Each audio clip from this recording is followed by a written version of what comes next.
And the answer to Oriana's, they're making Anivia. Have you seen the table that Froggen made? The counter to all champions. He made this table which shows the counter to all AP mid champions. So he listed out every single AP mid champion and all the counter was Anivia. And then the only counter to Anivia was blank. Was blank. Yeah, that's what Froggen thinks that Anivia is. And we've seen his our teams Anivia just have to ban Anivia against Froggen. His Anivia is a beast. I mean, the name. It's a bird. It's a bird. It's not a beast. It's a bird. Oh, my biology is so bad. Yeah. Are birds beasts? Birds are birds. I think beasts have to be like mammals. I feel. Beasts have to be mammals. I think so. Like, so is the birds, bees, and the insects? Are those the three animal kingdoms? No. I think we'll fail biology. We'll fail that's why we are casters and not microbiologists. When we start studying, like insects and zoologists in the animal kingdom. We stick to games where we know the skills of the birds. Right. We know the skills of the birds. What skills does a swallow have? Flying fast. Flying fast and swallowing. And swallowing. That was the worst pun ever. And over on TPA, we're gonna look for that last pick. I don't know if Mundo is gonna be jungling or being played top lane. Well, they're not gonna give Stanley that Jace. So we're gonna see what his last pick is, and they're taking a really long time. Gangplank against Jace. What do you think about that? Wow. I don't know, man. I can't really agree with it. It's just, but Gangplank, they picked that before and they didn't really have much success with it in the jungle. Looking at it now, he's going to be going to top lane. So Gangplank hasn't been seeing as much play in top lane as of late, and in fact, in most games. But somehow this week we've had a revival of Gangplank. This is the first week of the GPL that we've seen so many Gangplank. Before this, I think we didn't see Gangplank for like 10 weeks. Yeah, and then all of a sudden he's back again. I have no idea why as well. But neither do I. Let's look at Stanley's runes. Maybe we can figure out what kind of runes that Stanley's running for Gangplank. And he's going to be running crit. No, armor head. 25 armor head. So that's going to be great late game damage. I think the way he wants to play it is just keep farming and stay in lane and basically support with his ult and pull it to the late game, because that's where Gangplank really shines. Gangplank right now in lane phase, I don't really see. He's not that strong. He's a farm machine though. He's a farming machine. And he's gonna get that bonus gold from the farm. That's the thing. I wanted to highlight for Stanley. I realized most of the games that he played in the GPL that his memorable matches,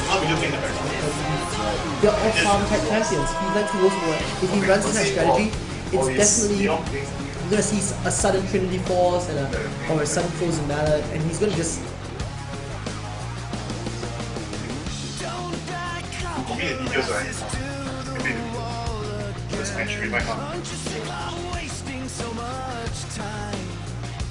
Yes, it's true, you're a fool if you think you were born to be waiting while you're hating what you're waiting for.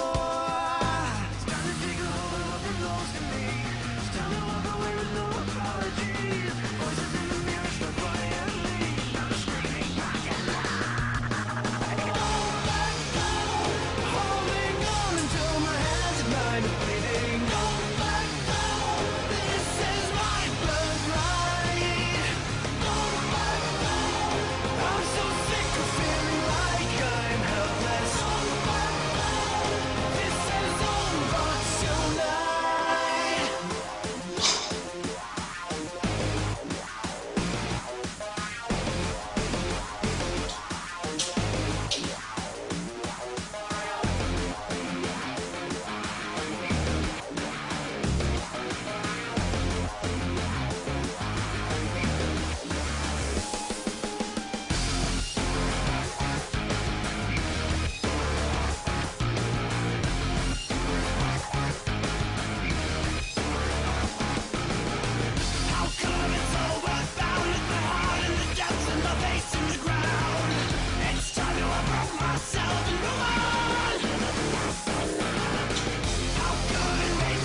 first. This is charging already, right? It's, Yeah. no, it's not. Because it's not on. But now it's charging. This is fine. Why the whole day all of us like Oh, so this is. Where's the music playing from? Here. It's playing from here. So Yes. it means the Skype. Once I do the Skype call, then everybody will to here. Oh no, the Skype call is there. Okay, let's join the call. but if you call me I also No, the call is still going on. yeah, Join call. yeah. We didn't cancel our call. Yeah. So once we join call, because the thing is, you will automatically detect on once they off the sound and transfer. So right now how? No, so later once you join call, our mics will be on now. Because the thing is, it's like, if we mute the mic here now and join it, we can sound from here or go there lah.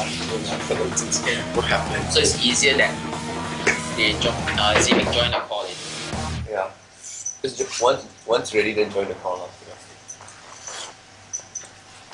I don't understand why the streaming. Oh yeah, because all the voice have to come here, isn't it? Something like that. Okay, so I'm logging into GPL. Are we actually going to Twitch not today? No, Zimic tomorrow. Okay. What's the question? You think of something, Anna? I thought good for Singapore. Oh yeah, Singapore's mainstream, not us. Oh, okay. Obviously, I know about it, right? Yeah. No, oh, We still got commercial break. I think not commercial. No? Or internet connection, that's okay.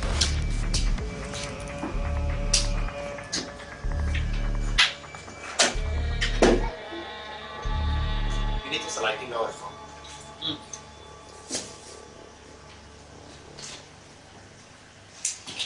Oh, this one turning into really like workstation now, but additional sites now.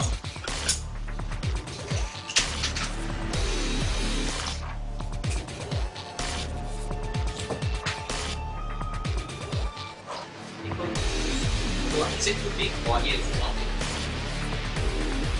Sit down, please. Yeah, Oh, so sorry. because this is so long. The power of makeup.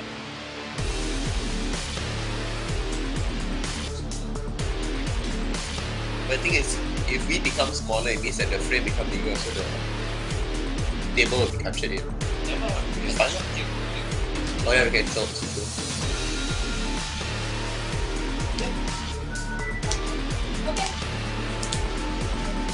Okay. Now, Yes, we can. You don't really wait, is that the stable one? Where's the half fun? 你要买哪一个厂 Oh my god.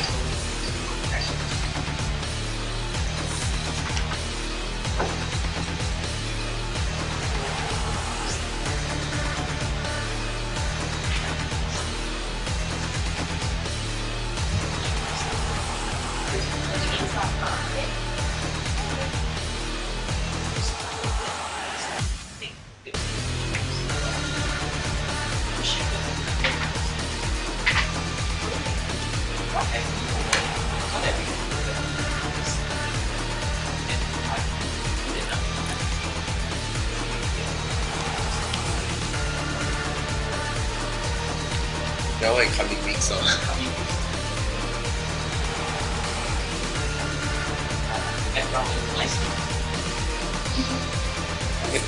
we can do like the tournament round one. One side is the pro players, that's why we have the camera there. And the other one is the casters. That's how we So one, big but that is over there. There will be another new camera coming. They have one. Yeah. The cable's already plugged in already. The camera needs to be set up and that's all I need. Yeah, okay, they are getting ready to come in. See you, May. Yeah, Taiwan got OB3 already.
那网络都可能没信，right？ No. Okay.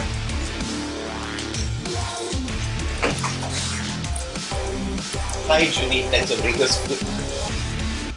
Thanks for bringing us eat food at night. Okay.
Hi, so welcome back to the Garena Premier League.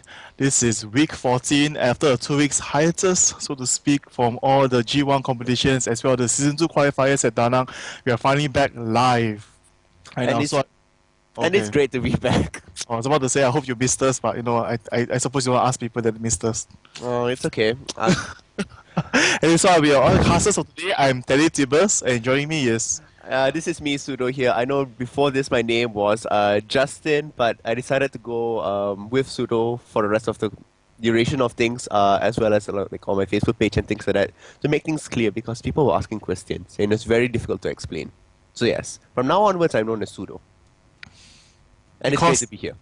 Well, it's because he's trying to avoid being known as a psycho from Justin Pseudo, having two names and then switching around, so you must stay with the one, and it's going to be Pseudo, which apparently no one can pronounce as usual when you did your forum chat, Yes, that's actually really true. Nobody could actually find out about it, and there was all sorts of variations like pedo and God knows what else came out from there.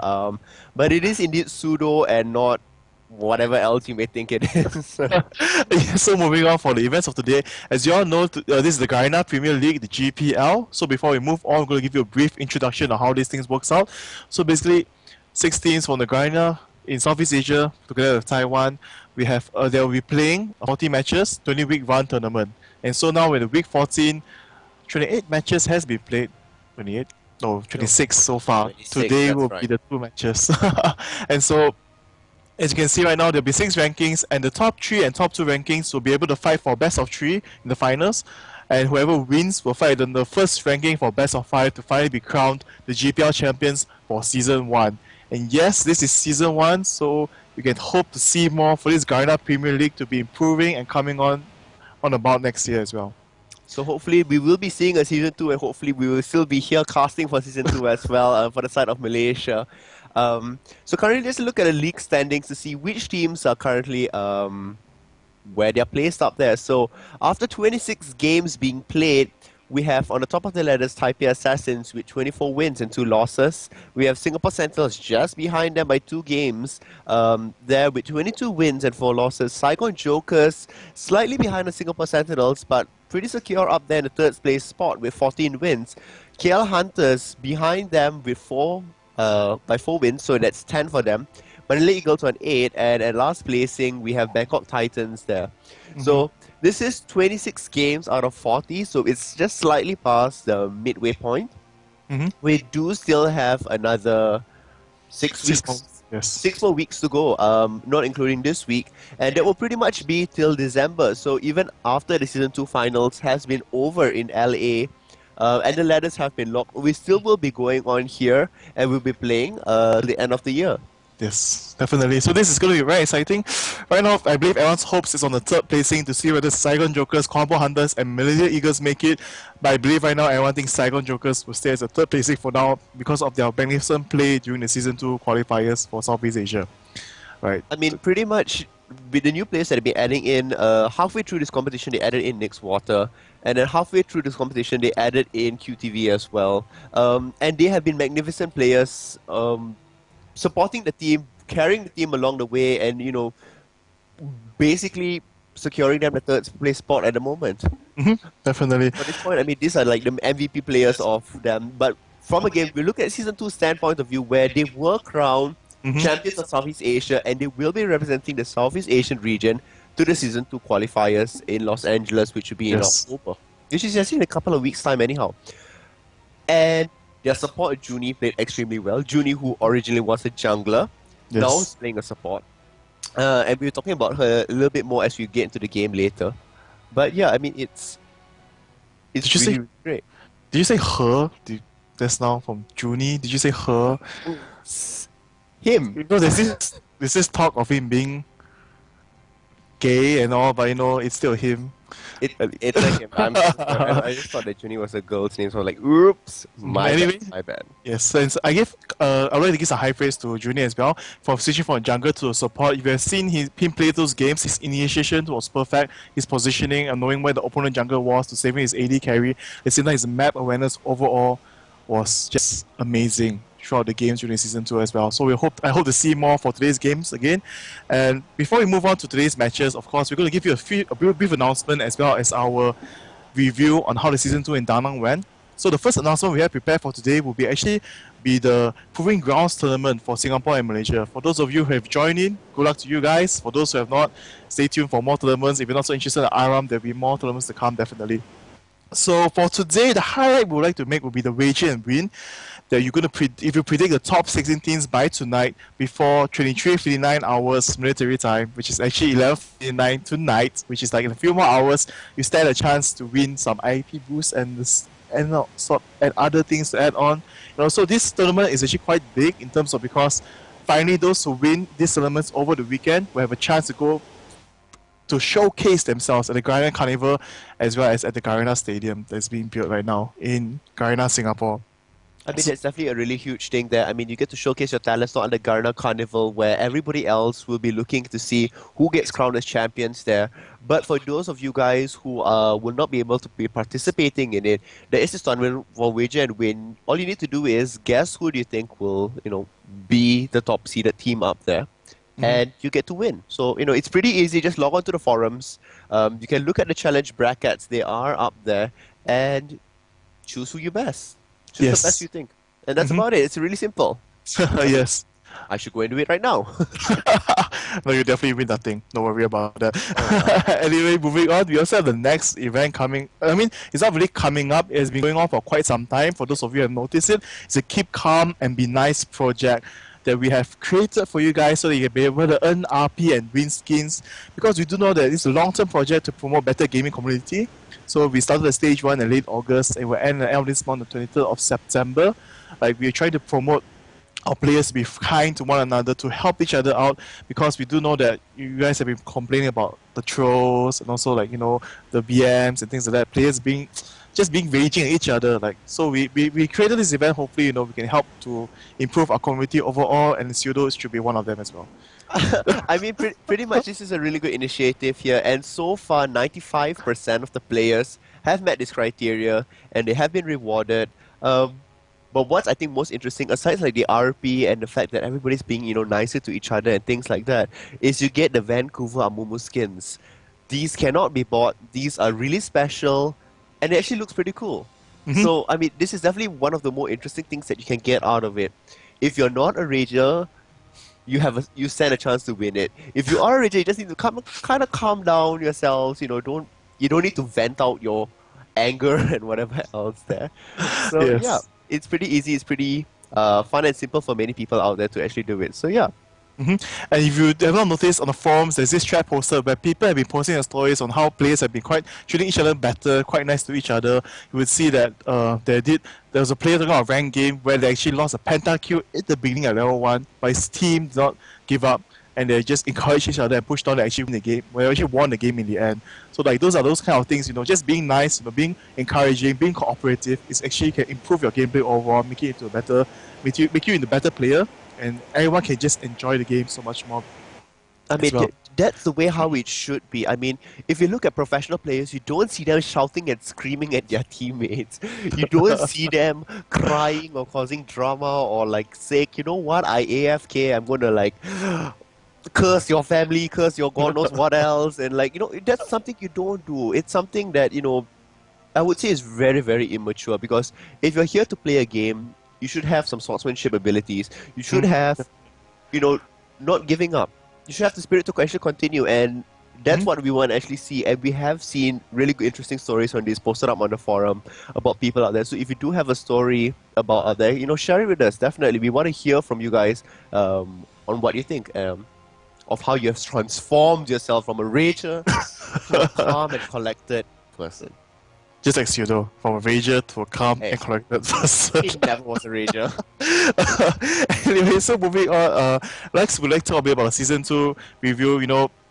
Everyone thought that all the GPL teams who participated, except for Taiwan, because Taiwan had their own qualifiers, the G1, would be the Season 2 qualifier. But sad to say, the Malay Eagles did not make it, as well as for Bangkok Titans. But for Malaysia's Eagles side, they wanted to use this chance to recruit new people. They didn't use the full team to represent Philippines. Only Kaigu and I forgot who else was. Violet? Isn't Violet? No, Violet is from SAJ. Oh yes. I'm making many things confused. Yeah, so it was actually like a two man from MLE mixed with a few other people in the Philippines that represented Kai. Philippines.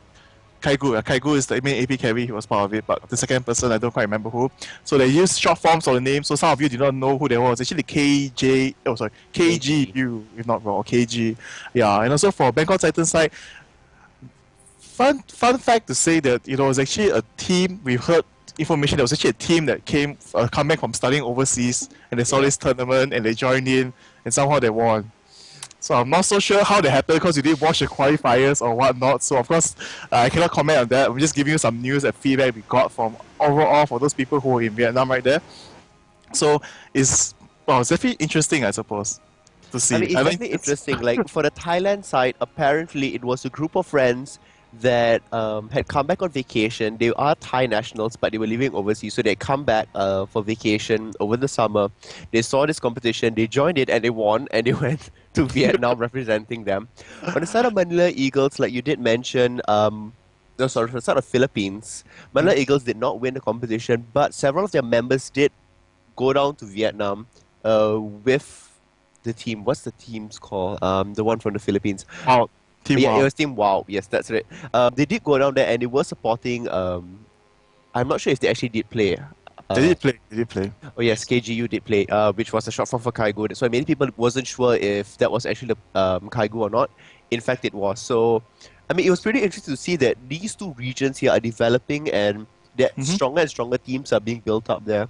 I think what was the most exciting part of it wasn't actually the fact that it was won by Saigon Jokers, but for me it was more the fact that Southeast Asian has come to a point where we looked at Singapore Sentinels and they went out there when they went out to IPL face off. They managed to beat out Curse Gaming, which is one of the top teams in North America.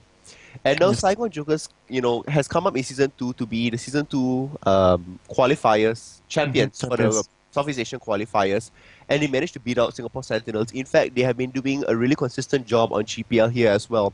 So not only do we have one team that I would say is on international standard, which is Singapore Sentinels, we also do see now Saigon Jokers, and I mean, the determinant and the benchmark of it would definitely be the finals, the grand finals in October. So, if they make a really strong showing there, Southeast Asia is definitely the region to look out for. We already produced 2 really strong teams. We also have Taipei coming in, which is somehow Southeast Asian. I'm not sure how exactly they qualified that, but yeah. It was just considered under that region. I think it was Hong Kong, Taiwan, and I'm not sure Macau. That was the region going to qualify for the G1, if I'm correct, I believe. So there's this separate map a bit out. So I'm not sure how it was done. So we can't really comment on that. And lastly, sad to say, KLH, we do not make it. We did not, but I mean, the games that we did play were really strong games, so yeah. Yeah, definitely. It was a great showing on the matches for everyone out there at the season 2.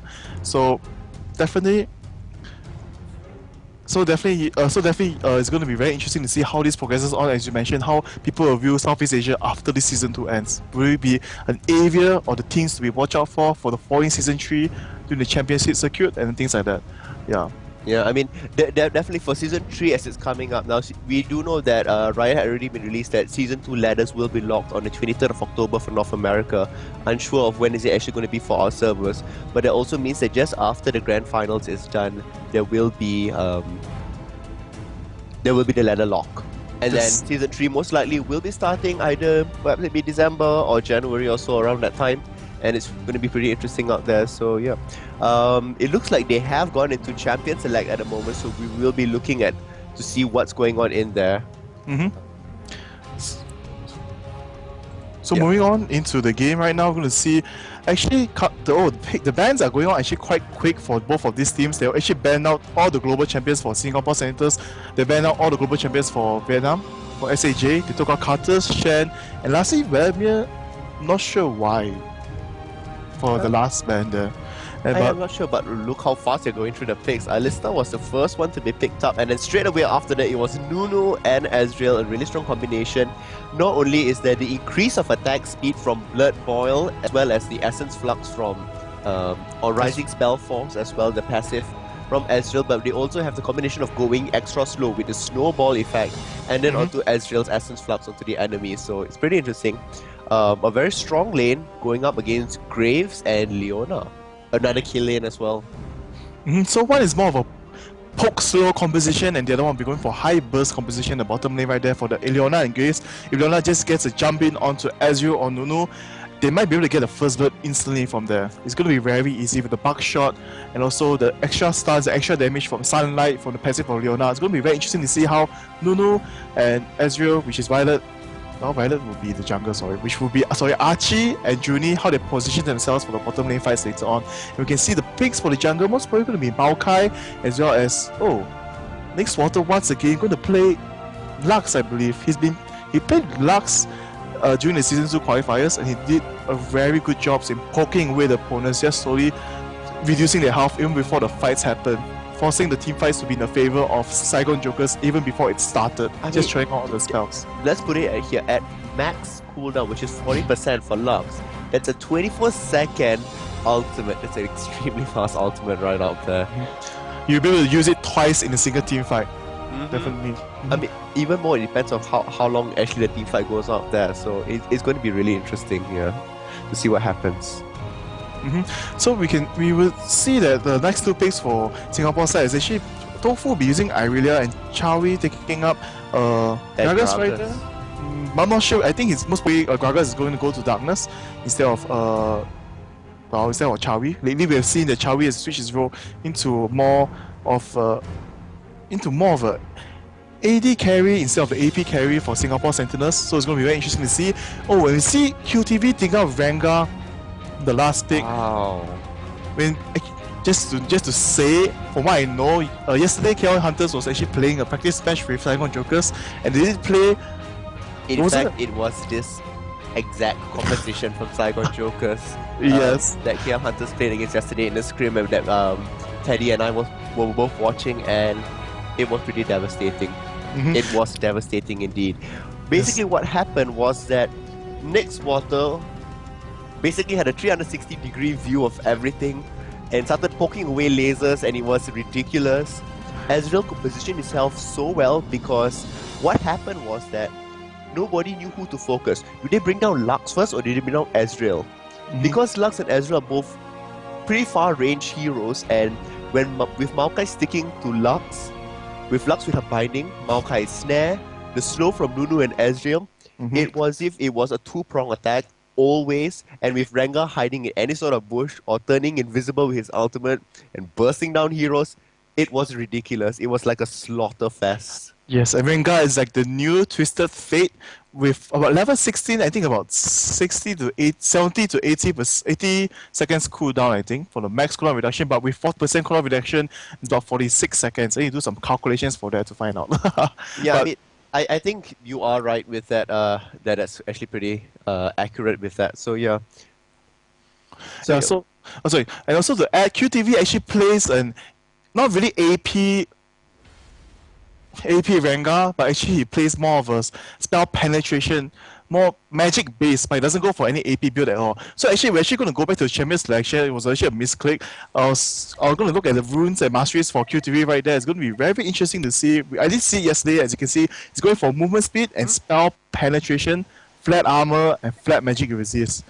And there from his masteries as well, it's going for 921-0, but going to go for the extra spell penetration, cooldown reduction and the tankiness overall, which makes Rengar really hard to kill with a combination of his skills. As well, for those of you who use Rengar, if 5 stacks, when you use his second ability W, it's going to heal 15% of his maximum health, which can keep him alive in lane even when he's out of pots. No problems at all. I mean, definitely that raw that he does is really, really strong. Especially when you have multiple enemies all surrounding you, trying to jump on you. You raw and they all melt. They just melt away. Actually pretty interesting to see what Tofu does. I mean, Tofu actually has pretty standard builds. I would say he doesn't do anything crazy unlike Chawi or Nyx Water where he does things out there.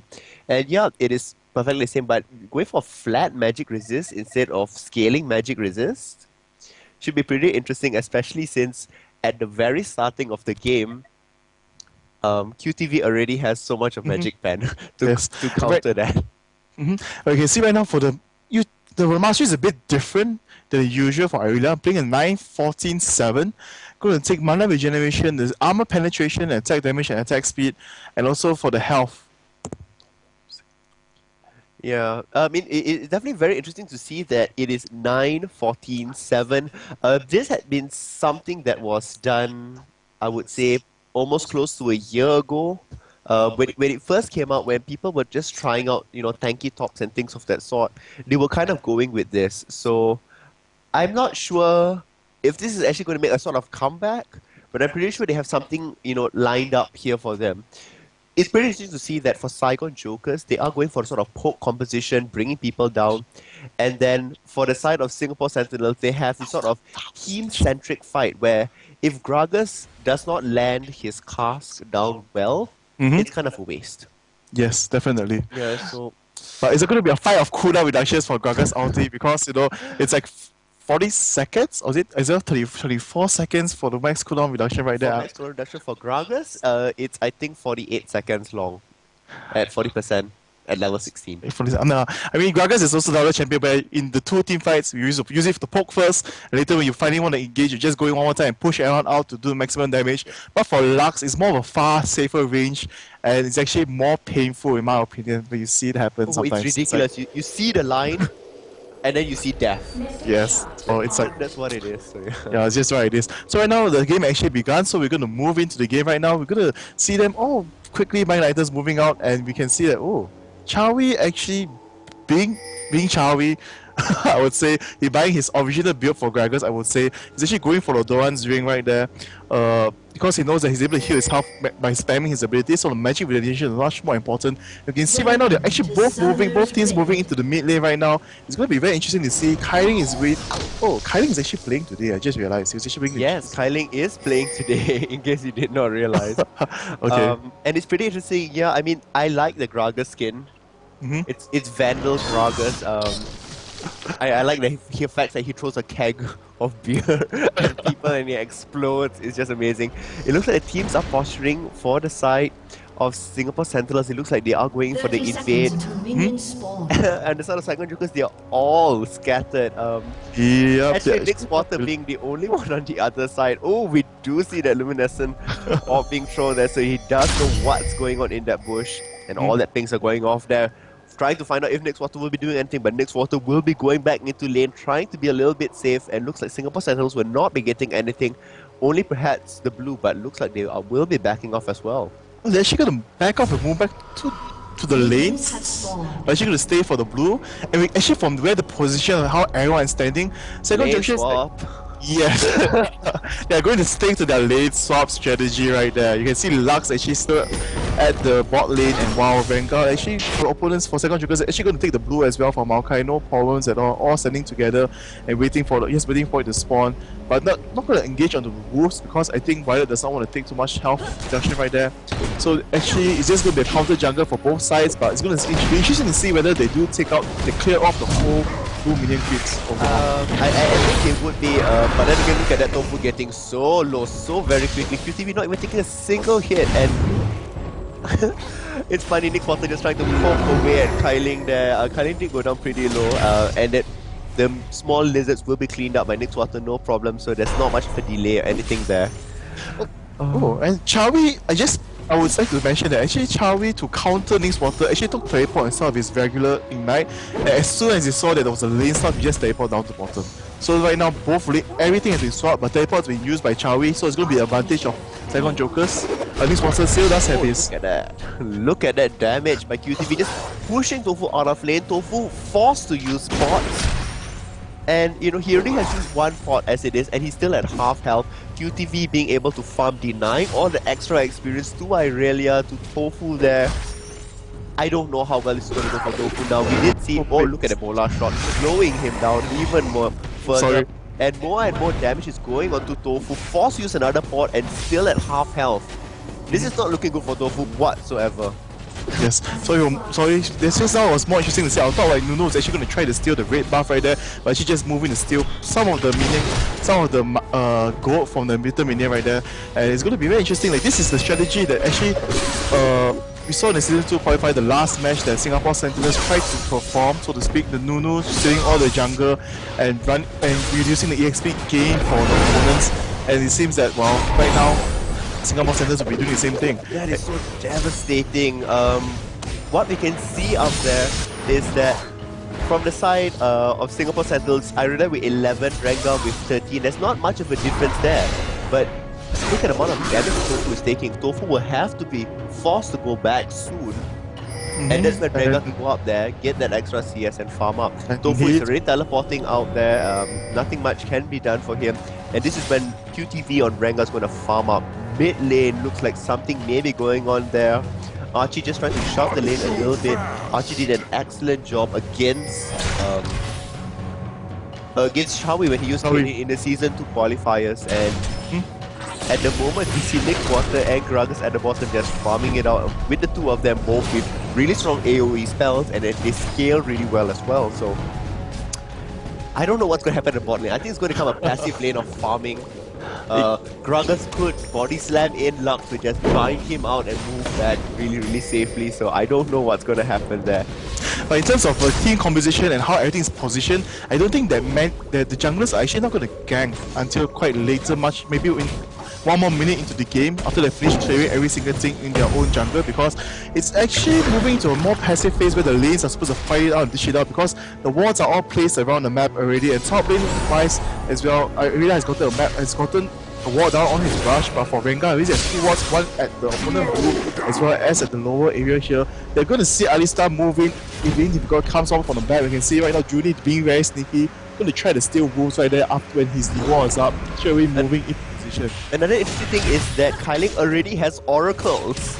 Oracles at 4 minutes. He's already starting to reward. He already had removed 1 ward for sure, and I don't know whether it's worth it getting an oracles this early into the game. If he does lose it, it's going to be pretty devastating. I don't know if he can actually, bounce back from losing that 400 extra gold, which could have been built into his GP5, but it should be pretty interesting. It looks like a gank will be coming in for Nick's Water. Going to be pretty interesting to see if Alistar will be able to land a pulverized. Leona as well coming to support, with Nunu being really smart coming in. It looks like Nunu will get caught out there. Wow, the double stun. This might be the first blood. Oh, this might be there, but oh no, look at that tankiness of that Nunu. Popping the health pot, keeping everybody alive. Even excellent reaction timing for Nick Water throwing out his shield. Violet may get really low. Equivocal is very low. Oh, am I not the panic? Oh my god, that's nice. There is first blood. Judy is very low. Nick Water will go down as well. Good Shawi. No problem there. Archie tried to clean up, and looks like Archie will be cleaning up as well. Grace very low. Kailing will be coming, hoping to support, but it looks like nothing else will happen. A 2-for-1 exchange, but it's still going on. Violet and Shawi going above there. That nice heal. It's nice patient. Markshot goes down, and that single shot combi auto attack brings him down. No problem. So it's a 3-1 trade for the side of Singapore Sentinels. Great out there. Definitely great. Yes. Overall positioning for both teams were actually very good. Initiations, engagements, they chose to fight on, but in the end, they ended up in the Singapore Sentinels' favor, because I suppose at the point of time, because the damage was done onto Samuel Jokers first, they were a bit more tanky. They could last much more longer for Singapore Sentinels side and actually come a bit much later than Graves. So I think it's more of a reaction instead of timing. They thought they could actually do it, but then they realized that Graves was actually missing, and most likely Graves would be there. So Ezreal decided, now I need to be there definitely, and started to move there. But we can see right now for top lane side, Rengar is just so comfortable. Doesn't even need to recall back to base, as I mentioned earlier, just using his W and just gonna heal himself back to proper health, no problems at all. No matter how much damage he takes on Iria, it's gonna brush it off, no problem. Yep, and that teleport goes off by Xiaomi, no problem. Going straight back to the bottom lane. I think that was their whole plan. You know what? We'll get you blue and you just teleport all the way back to the bottom lane, no problem whatsoever. Lane presence continuously being met. I mean, if they can keep up that sort of hidings, it's going to be really great for the side of Singapore Sentinels. But with 2 kills ahead and not even 1k ahead yet, it's still a very close match. Definitely. There's nothing much there. The minion difference isn't all that high. Only 10 difference between the AD carries. For the junglers, another 10 difference there, simply because they started to go for the oracles first, and Kylie was walking around more than, actually jungling. So, Yes. Now we're getting caught, getting poked a little bit there. So we're gonna see right here. Oh, Gopher actually gonna try to jump onto QTV, try to get the kill, gonna spam all his abilities, but it's not gonna be enough. But I believe he's just prepping for the kill later on if Alisa just come out. But there's one thing, the most annoying thing about Rengar is that if he hides in the brush, you have no problem farming. Because if you just leap out, think the creep, throw the bola, and then hide back into the brush. No problem whatsoever. If you see a pink ward in the middle of the map, right in the middle lane, there's a pink ward there. Not sure what exactly that was for, but the trade goes off at the bottom lane, farming for each other. We still see that pink ward. I'm not sure what exactly the pink ward was for. Perhaps maybe to de-ward one of Saigon Joker's wards, but I think it's to spot Rengar, but Rengar hasn't left the lane at all. But so I have no idea. Because the only thing it would be put the pink ward then in the top brush. I mean, the brush just as he enters to the middle lane. not really, because for Rengar, I would actually jump in slowly. Oh, give us a moment. Actually, a slight problem. We're gonna adjust the sound. Oh wow, suddenly it becomes so high. That's why. I have no idea why the settings were resetted. So sorry for this technical difficulties. So right now, for those of you listening, the sound should be much more better. The in-game sound will not be that loud, and your ears are safe. So are ours at the same time. So as you're mentioning, because for Rengar, especially if I have AP like magic penetration, I'll be maxing my W first, my raw. I would really want to actually, instead of leaping in, I will actually just straight away walk next to the champion and just heal myself and W. Here's the combo right there. There goes the damage trading off. But QTB did not wait for Ignite to finish first. I wonder why. Here Maokai, as usual, gonna pick up the kill from Violet. We've seen this happen during the season 2 as well. Maokai walking a bit too slow. No. I don't know why he did not decide to go in for the root. He definitely could have done it, but I guess he didn't want to. Coming for Ezreal. Oh, missing you slightly. If he was supposed he was guessing Tofu who would teleport a bit out, but on this area, but no, he was stepping in the brush. So gonna miss that or die a bit. That was a really close one, really close. But Nick's water is very low. Chovy looks like he will be going in for the kill. What will happen? The extra shield does go off, missing that binding. Oh my, look at that! How low that life is. Juni will be coming in with that nice ice ball. He will be going right into the base. What will happen? Oh, the laser just misses by a smidgen. Violet coming in as well with that sapling. Who will get it? And Violet will get it with the sapling. Nice job by Juni there, not taking the kill, allowing the jungler to get a kill, which means that Oracles can come out really well. Amazing play by Nyx Water, being able to dodge all the barrels being thrown, even missing the body slam. Truly amazing out there. Yes. One thing bad about Gragas, so to speak, I suppose, would be that his casket or his jar or whatever you like to call it is actually quite. Not casket. Casket means like funeral coffin. Yeah. It's actually quite easy to dodge if you're used to it, because like you pretend to run a straight line, when you see it throw, you just need to run sideways to the left or the right. Right, either way, you'll be able to dodge it actually, because Gragas, his cast does travel a bit slowly. He has to throw it at further range instead of where you're actually standing in order for it to really hit. And this is one of the ways you actually dupe Gragas, and Nyx Water just show it to all of you. Wonderful. How to definitely play at high level, and we see Kailing with that with that Oracle's de-warding as he goes around, trying to deny some extra vision for the side of Saigon Jokers, but I don't think they need all that much vision. They're not really being hurt by this. Pretty much if you look at the lanes, the AD carries are pretty much even in terms of CS, but Grace does have the 2 extra kills from the very beginning. Rengar is still perfectly nothing, same with Irelia, nothing on there. For the bottom, we do see Lux with 111, Gragas with 112, so he does have that little bit of gold extra coming in from the Cage Lucky Pick. Is that what from the Cage Lucky Pick. I keep saying Kage is like... Kage is because, you're watching too much animation, Yes, I'm watching too much Naruto. This is what happens. But in terms of itemization, we do see that Ezreal has a Phage and a Sheen, and that Graves will be getting his Bloodthirsters really soon anyhow, so there's not much of a discrepancy thus far. We see 3 Hearts of Gold on the side of Singapore Sentinels. We see 2 Hearts of Gold, 1 Philosopher's Stone. we just have one extra. No, we actually have two GP5 extras for the side of Singapore Sentinels at this point. So if it does drag on to the later games and all the gold is accumulated, we will see them coming up with like slightly better items, slightly stronger items from there.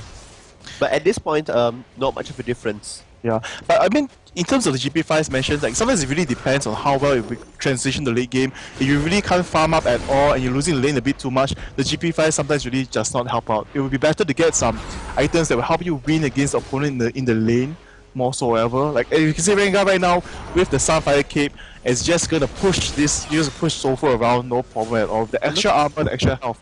Taking that tanks from the turret, nothing whatsoever. You know, just a couple of mosquito bites, smacking them. You know what? Nothing. Look at that healing back up once again. It's just amazing to see this sort of play. And what can Tofu do? Farm at tower range, but his tower is really, really low. It's at 1/3 health at this point, and nothing much is going on. The bottom lane, hoping to get in on Nyx Water, but Nyx Water being really safe with Lux. I know a lot of people have been saying that Lux is not a competitive AP champion. But guess what? It kind of goes with the sort of team compositions. And we see that Lux is working out here. But will she work out in the late game? We'll find out sooner or later. Yes. You can see another thing good about Rengar is that you've noticed the skills taken from QTV. He's actually maxed his Battle Roar and then maxing the Bola Strike after that is because he wants to maximize his ability to deal damage from afar. He doesn't want to get into a melee range against Irelia, just slowly poking off the magic as well as his Starfire Cape. Once the Bola Strike goes off, maybe 2 more seconds of burns and then the Roars, just slowly stacking up the damage overall. It's a very, very good. Like Rengar is also another of those champions, like you would say he's like a bit like Jace in the laning phase when you're farming because he has the brush. Yes. It's going to lead to you. Yes, just deep into you, no problem on the farming stages. Usually with his Battle Roar, boosting up his armor and magic resist, putting up in a much better situation to trade. To trade hits overall. Oh, got a bit tongue-tied there. You can see right now, Saigon Joker is actually taking out top tower right there. It's going to be in their favor in terms of the gold. And Rengar is going to move back right now. Maybe they will start the dragon, take the objective from there. I'm not so sure because Irelia is actually moving back into the lane already. You might see a gang coming onto the mid. There goes the ulti missing right there. The exhaust, that snowball going on, but Archie is going to be safe. Yona will not reach them. Oh no, the Zenith Blade does land. Gragas will be there, missing the explosive cast, but oops, a little bit late by Nyx Water there. A good attempt, but I'm not sure why Archie decided to walk in that direction. And it looks like it will be a semi-free dragon. I'm not sure if Saigon Jokers will actually move in on this. Luxus, I would actually say that. Lux ultimate final spark is actually up at the moment. Tofu's going really low, forced to flash out. Dragon will be taken by blue, no problem. But Equivocal will be going on to Nyx Water. The cast will go there, flashes out of the way. Kailing is on Ignite, but looks like nothing much will happen. Equivocal looks like will go down, no problem there. QTV bouncing around there. Nyx Water will go down to Equivocal. Amazing buckshot there by Graves, taking him down. And Juni will pick up Equivocal, no problem whatsoever. In I terms don't of know how worth it that was. I don't know. I would say it was not worth it, but it was necessary, I suppose. I mean, they could have gone in for a little bit, sort of targeting specific people because they kind of danced around. They weren't actually sure of what they wanted to do. So, yeah. I guess it kind of worked out in the end. They did get a couple of kills, but other than that, there's nothing much that could happen. It is still 5-3, no problem. Just a 2k difference. That 1k difference came from getting the dragon. And for the couple of kills and, you know, bits and pieces of the assists there. But other than that, pretty much safe, so yeah. Okay, see, sorry, Archie is actually going to complete his Trinity Force very soon, and the Bloodthirster is going on to Graves, and Graves actually taking a pickaxe after that. Immediately going for Last Whisper.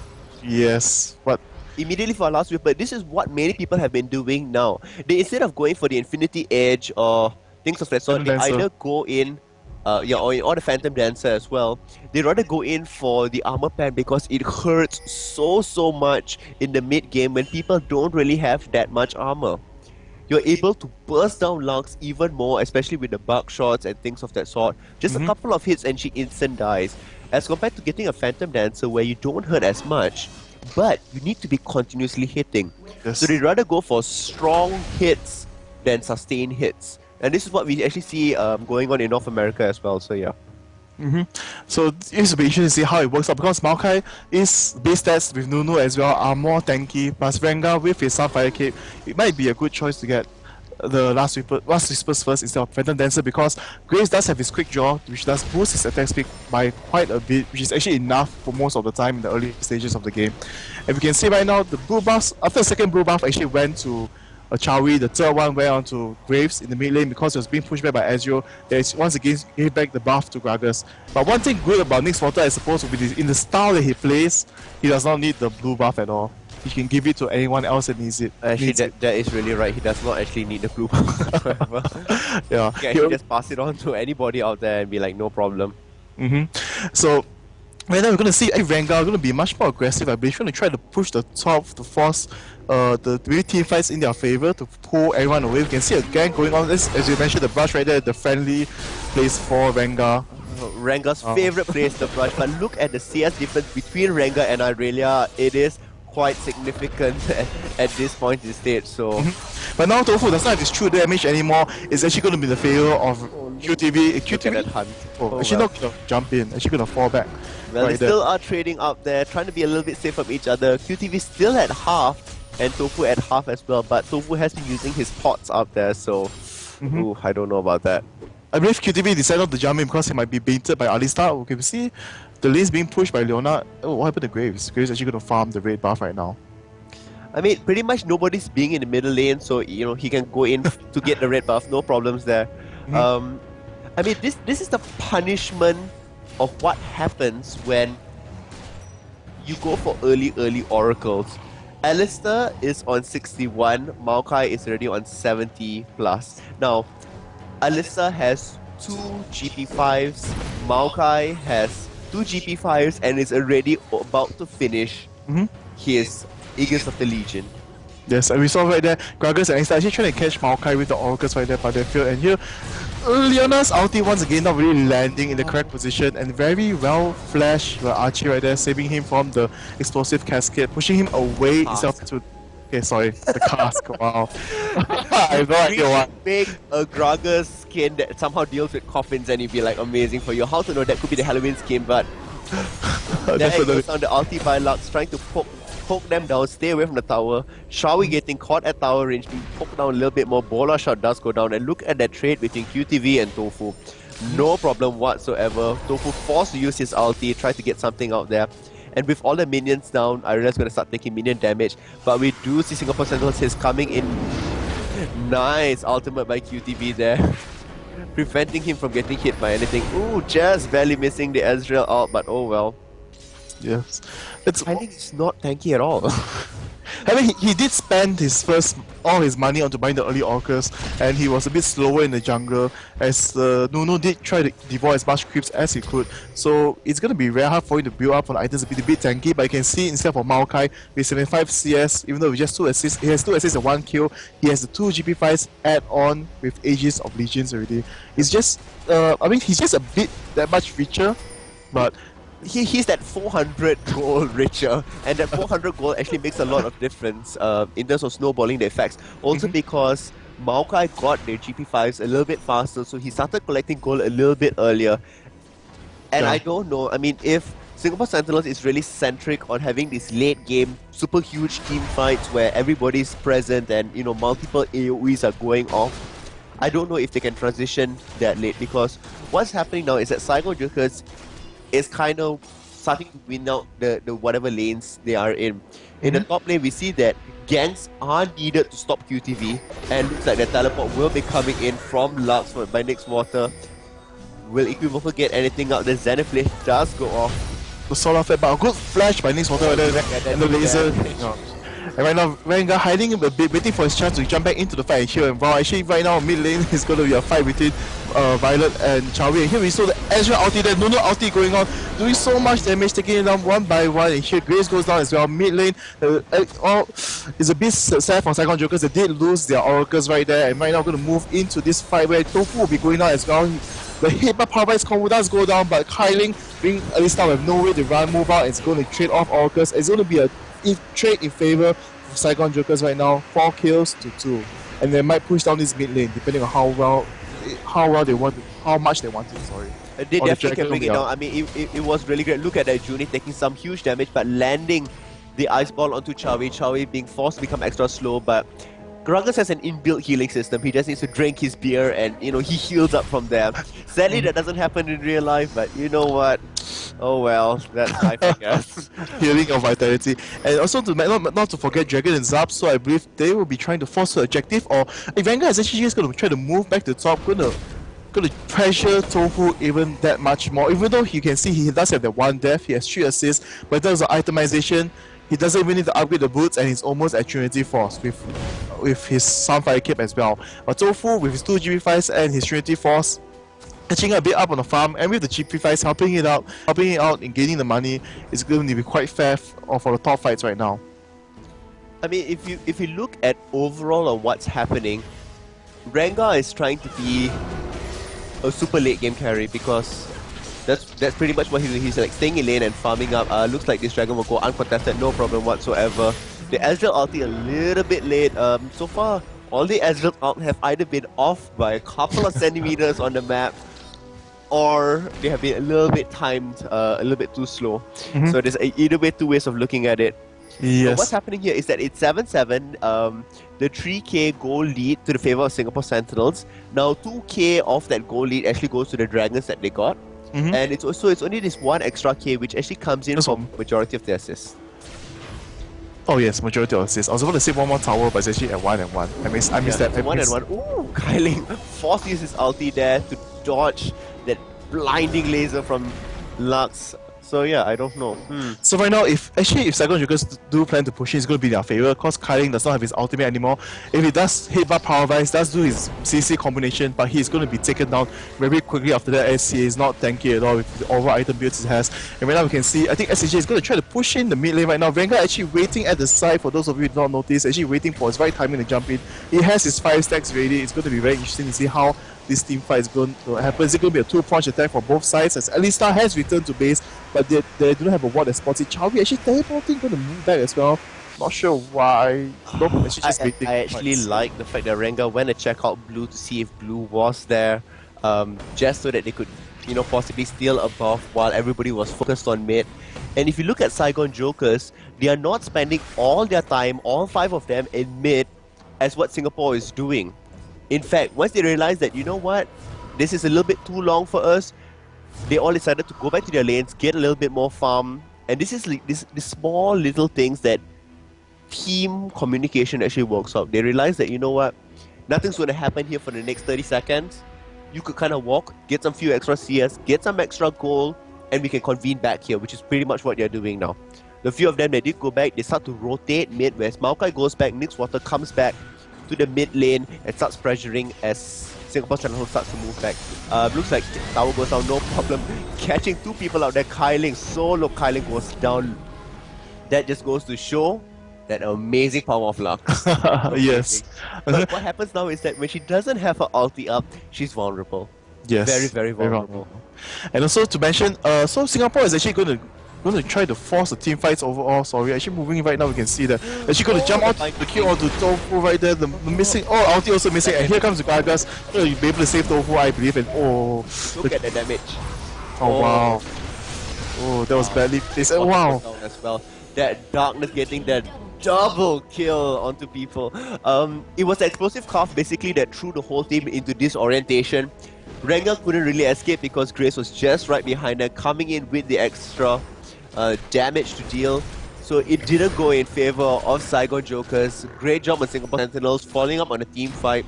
Will anything happen with Archie? I don't think so. Equivocal is kind of out of position with nobody else really close by to set it up. So yeah, I don't know about that. I think they should be able to get a Baron, no problem at all. Because and they are starting on Baron already. Bringing it down now. Ezreal's ulti is down. Lux's ulti is up, but she's too far away to be able to do anything. She's still dead. She's now only coming out. So yeah, looks like this will be a free Baron for the side of Singapore Sentinels. No problem there. Even Tofu is up, so that means it's a 5-man Baron buff given. So yeah.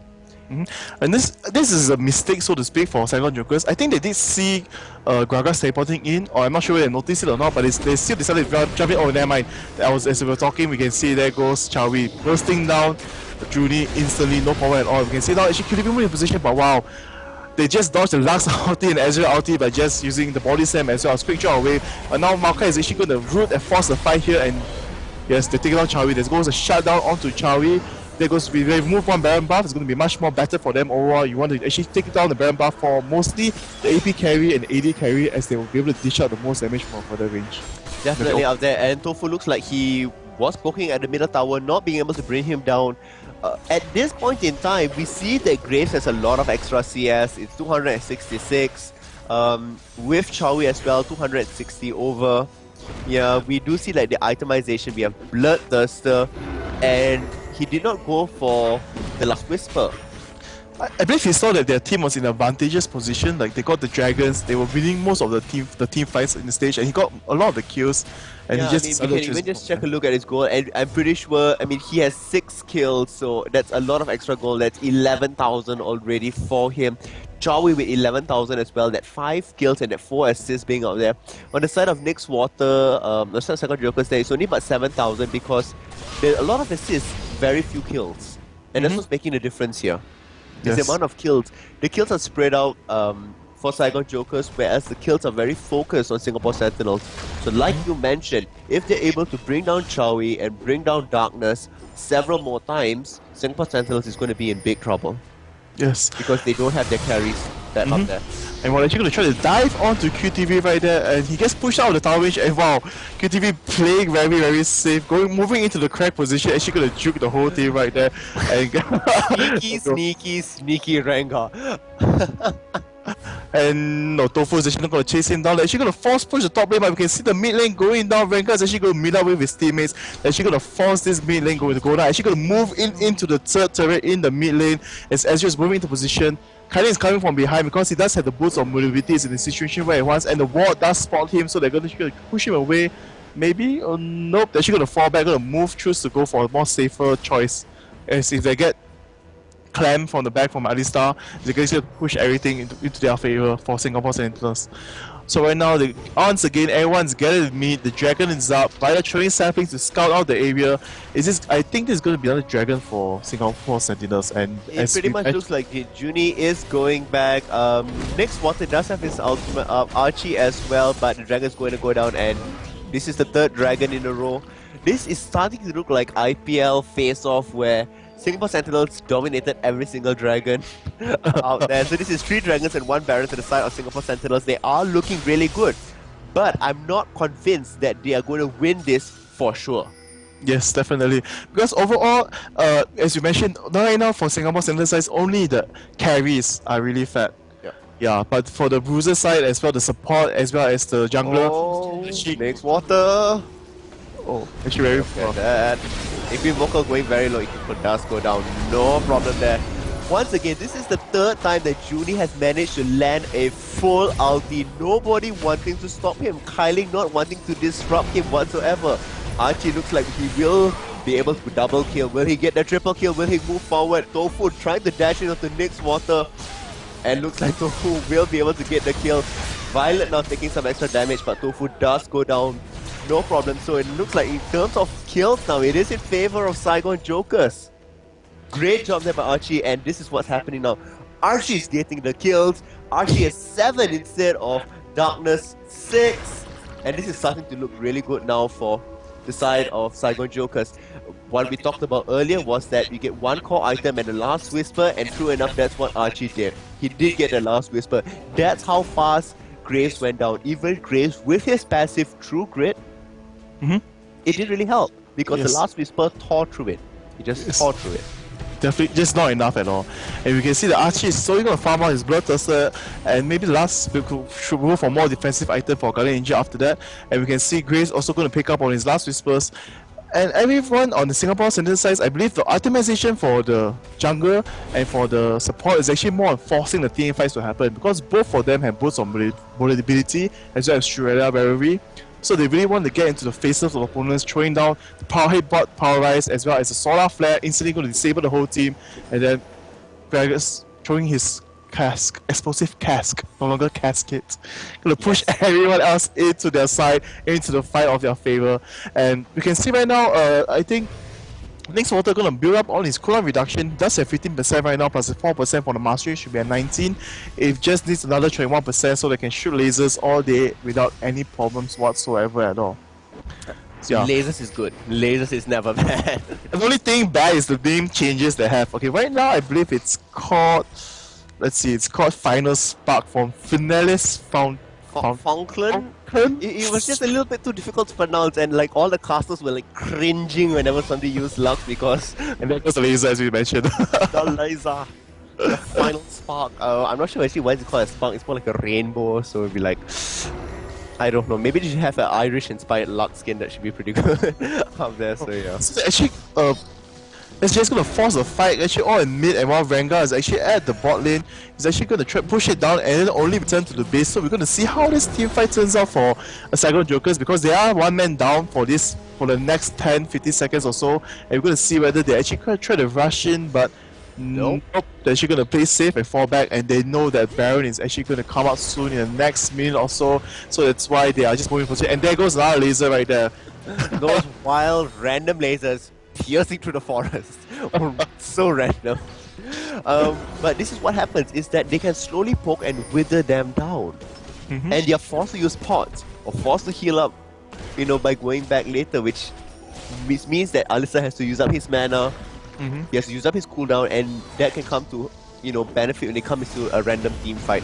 Yes. Luxing really far behind there. Kailing forced to use his ultimate to get out of the binding from Lux, but Tofu does have Guardian Angels, but so does QTV. So, but QTV not only has Guardian Angel with Training Force and Sunfire Cape, while Tofu does have his recurve bow right there. Most probably gonna get a beat's end soon. With the attack speed, it's gonna be a force to reckon with, especially when he fights against Ezreal. Ezreal might have a problem taking Irida down faster than her, so to speak. Well, it's him, not her. No worries there, but what we do see is that Tofu was in the bush, so QTV does know that they're kind of around there, not wanting to do anything. Ragha's barrel is there, but it looks like Saigon Jokers could be going for the Baron. They do have the Oracles on Junie. They could possibly go in for the D-Ward. Archie will be getting a little bit more extra farm up there, but it looks like no, they just left the ward down there, and actually Singapore Sentinels has no wards left for Baron. It is a perfectly dark alley. Yes, but because they do not know where Singapore Sentinels was at the time, but we saw that QTV spotted Tofu. He was teleporting back in the area and ran through the tri-bush, and that is the most dangerous place to enter, face checking a tri-bush. That's where, I mean, a lot of people can be hiding, even in the smallest bush. What more, a tri-bush? Yes. It's simply because if you get knocked out of the tri-bush, you need to walk back in, and it's not the easiest thing. Oh, look at that. Violet and Kylie kind of trading off their QTV coming in. Nyx Water with the binding, just missing barely. It looks like it could be a possible team. Now, in this sort of small areas like the jungle, it goes in favors of Singapore Sentinel simply because of their AoE. The solar flare, the explosive cast, the Grace Buckshot can hit so many people at so many different times. Yes, but I would say it will go to the same for Saigon Jokers. It might not be in terms of the overall crowd control, but more on the overall damage being dealt out from Lux ulti, Ezreal ulti, and finally if Nunu is or not, he's just absolute zero, and there goes the snow and everything just poops, goes down. So that is true, but if you look at the itemization of Lux, we have one Rabadons, we have one Athene's Unholy Grail. That's about it. For Chow, we have Death Firegrass, we have Zonya Hourglass, we have Abyssal Scepter, and we have a Death Cap. That's a lot of extra items, there's a lot of extra damage out there. Chowi had to dash through the wall to escape from QTV. Looks like he will be going in for QTV as he's actually out of position, away from his entire team. Kylie going around, hopefully be able to catch him out there, but nope, gets caught in the binding. Forced the ultimate out of it. Nunu will start. Nope. Solar Flare does go off. Nothing is actually going on. They're kind of dancing around each other, but Junie will go down. Look at that damage being dealt out. The ultis. The Lux ulti is kind of critical now. And just now, I believe that Junie was actually trying to enter the brush to use ultimate. And now they're dashing onto Violet right there. He forces the flash over the wall, but he does go down with the collateral damage by Graves. And you can see, as you mentioned, the overall damage coming out right now is in favor of Singapore Sentinels, and right now I believe they're going to push into the mid lane as the jungler and support is down, or they're just going to move on to Baron. But if they do go to Baron, it's going to be hard for them to take it because... Rengar's coming! And there goes the burst. Nope, actually stopping right there. He's going to push them back. He wasn't actually able to actually land onto Equivocal, that was the problem. Equivocal actually flashed out the moment he saw Rengar, turned visible and was midway through the jump. So great reaction timing on the side of Irelia there. Oh well. Equivocal? Equivocal, I'm so sorry. I don't know, you just switched the name. I was like, you mentioned the names wrongly, you know. Yes, I did mention the names wrongly. Sorry about that, guys. But it's going to be fine. We see Ezreal actually using his ultimate to check on the Baron because they don't have a ward there. And Nixwater using his laser, final spark, clearing the bot lane, going to try to push the lane so that they can move into position onto the Baron. I realize just waiting for the creeps, for the minions to reach as well, and then he's going to push the lane back. And if Saigon Joker does not react to that, the minions will just slowly chip down the bottom lane turret. So this is very well played. This is the most important lanes, you know. You can see the Dragon and the Baron. Based on how far the lane is pushed, is going to be a determining factor on whether you want to start the Baron, whether you want to fall back, whether the tower is going to go down. It's like it just creates so much more pressure on the opponent teams based on how it goes. I mean, pretty much like what you mentioned is absolutely true. What's interesting to note is that all that extra GP5s from the Singapore Sentinel side is paying off now. This is why they're able to get all these extra items. They're able to buy more wards at the side of Saigon Jokers. They're able to continuously keep up the Oracle count. And this is helping them out there because Saigon Jokers weren't able to shut them down in the mid game. And now as we're transitioning to the late game, this is what's actually going to happen.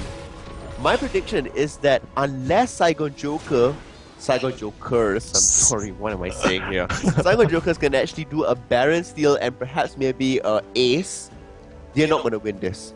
It's going to be pretty tough. They need to win a major team fight and take some major objectives to come back in this game. The goal lead is almost up to 10k at this point now. 10k isn't all that much. One team fight will easily get you 7k there. All the assist goal and things of that sort. But it looks like they're getting caught out here. Violet taking tons and tons of damage. Shawi coming in as well, getting poked a little bit, but nope, will go down. Nothing much can be helped, and this is what is great for the side of Singapore Sentinels. And right now they're definitely going to move on to Baron because they've taken out the jungle, there is no free smite, and then SAJ, the Saigon Jokers, is responding to this by just pushing the lanes. We can see Lux at the bot lane, and the other three actually pushing in mid. They go for the inhibitor, it sure looks as if they can. They're just diving in. Rengar is going to tank all the hits for his team right there. Just going to chip down this turret, and then Nixwater at the bottom, going to take down another turret and going to push the minions in, I believe, and there goes the turret and definitely inhibitor. So even though Singapore Sentinels do get the Baron buff, however, they're going to lose out a bit on how far it's going to be pushed, and Rengar going to force a flash out, going to be a bit safe. Ezreal moving into flashing out as well, using his ability to move out.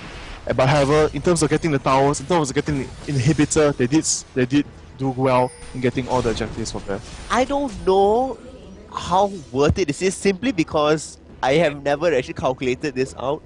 2 towers and 1 inhibitor for Baron.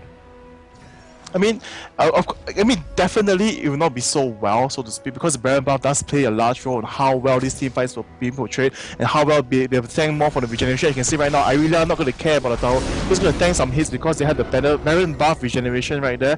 And we can see, however, from the lasers, as you can mention, the final sparks.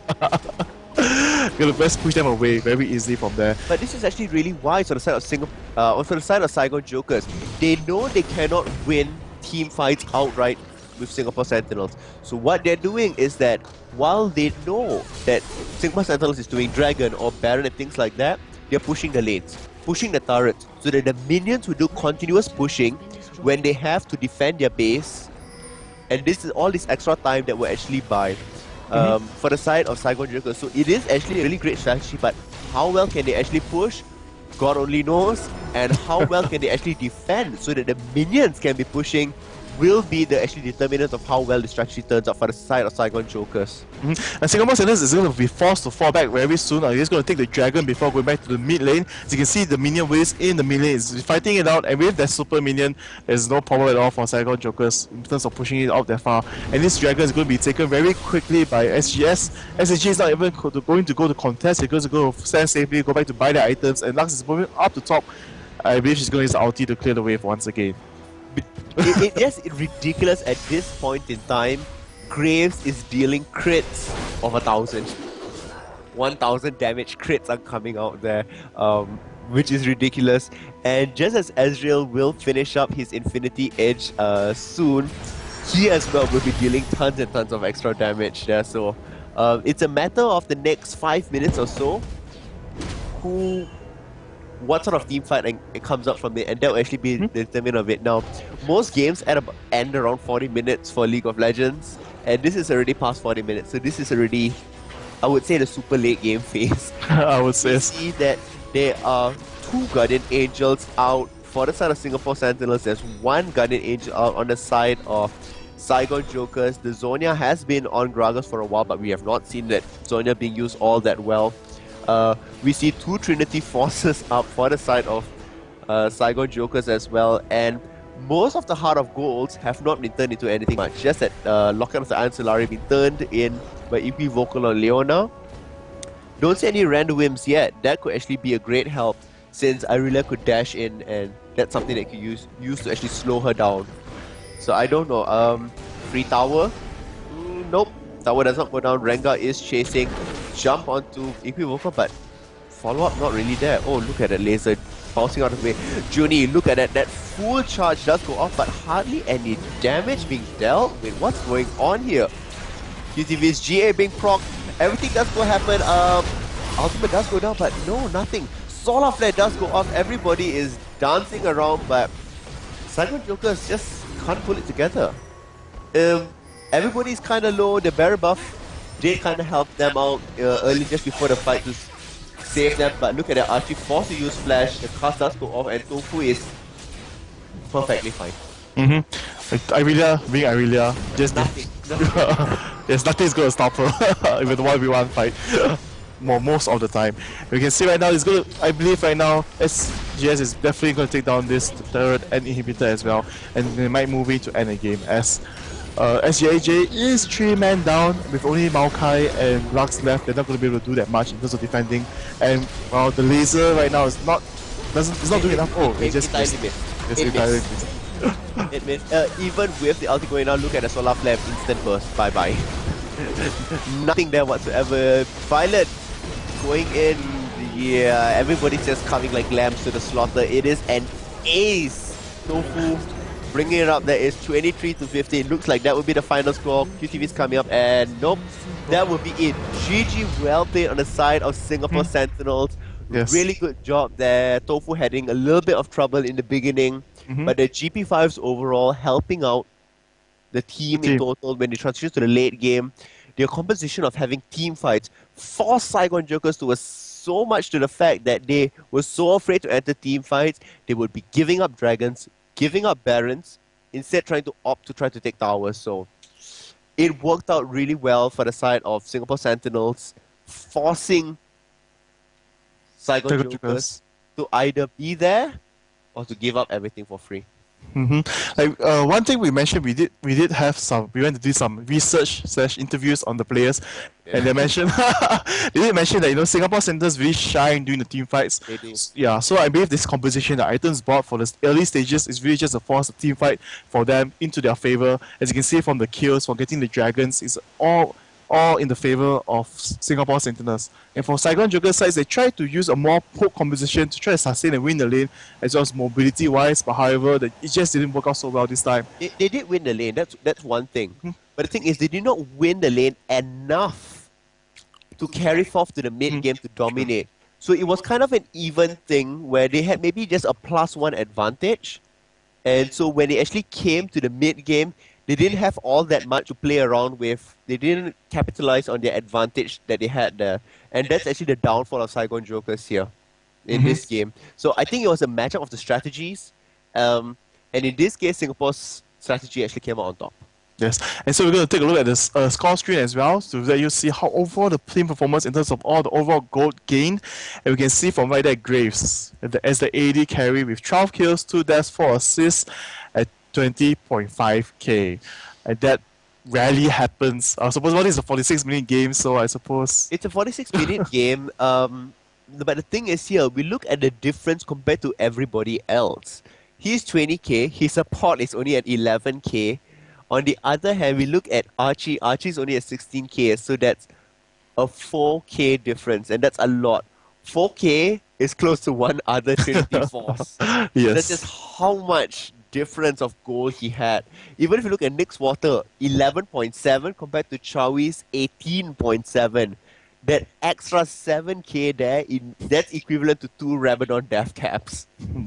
That's a whole lot of extra money being placed there. So great job to Singapore Sentinels. We will be going onto a short commercial break where we will be seeing a few interesting clips. And we're actually going to be doing something slightly different. Now, we see before this on the Malaysian side, we never said anything throughout the commercials. We kind of watched it on our side and, you guys watched it on your side.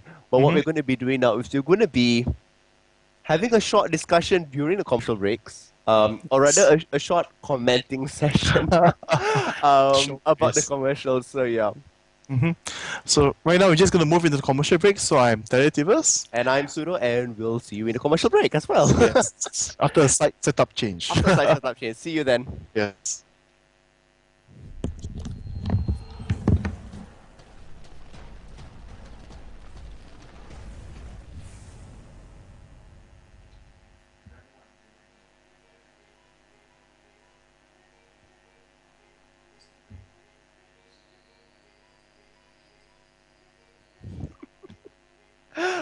Hi guys, so you can see me now. And I'm the AD carry of KLH. And I'm currently on air, so you see Terry Tivers is missing. Guys, can you actually hear it? Interesting. Let's see, try to fix something out. No worries there. So as soon as I hit level 30, I felt that the game was really fun, and that was something that I could grow to love. And shortly after, I joined a clan with a friend, and just love it. First, there was Team GSP. Okay, so I've magically returned for my... And we have shrunk to the side. Clan in Malaysia for first person shooter game. Then I moved to Jeong has no emotions whatsoever. I like the one part. Let them actually watch it, and then we can comment on the part. And we were one of the top teams in Malaysia. Unfortunately, we couldn't really commit. If you notice, the supporter just walked past. Yes. The supporter did walk behind, and the lady actually sitting behind is actually the owner of the cafe.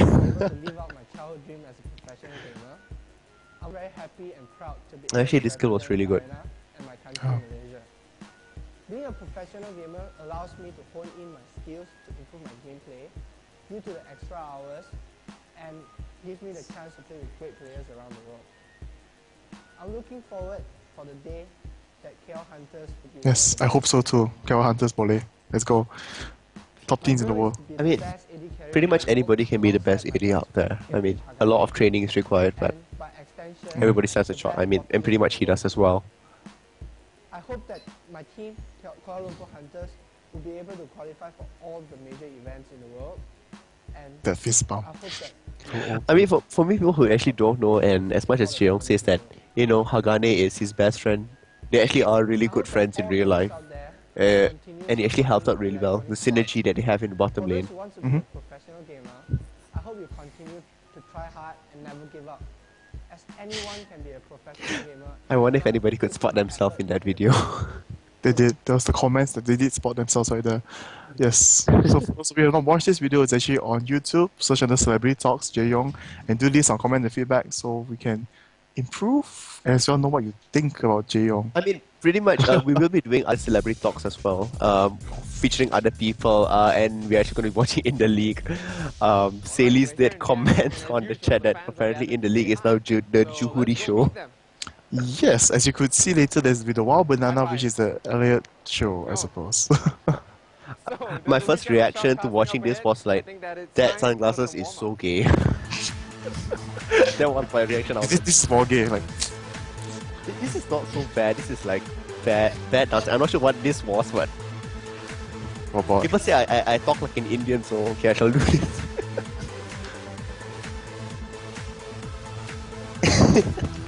Alright, we're here in Da Nang, Vietnam. Oh, I wish I was there. Season 2 regionals. Yes, so do I. Oh well. No missed chance. We still have future. We still have the future. We shall make a magical appearance in season 3. Or we shall go surprisingly appear in season 2 and be one of the commentators there. Haha. Yeah, highly doubt it's going to happen, but oh well. I think overall, Vietnam did an excellent job about this. The ceremonies were great. The singers they had were great. The whole, production of things were really good. The cameras were very well planned. Hats off to them. And you still see random Jehudi dancers. Yeah. Just look at the fans. Look at the amount of people that were there. It's insane to see that they have such a huge following. Oh,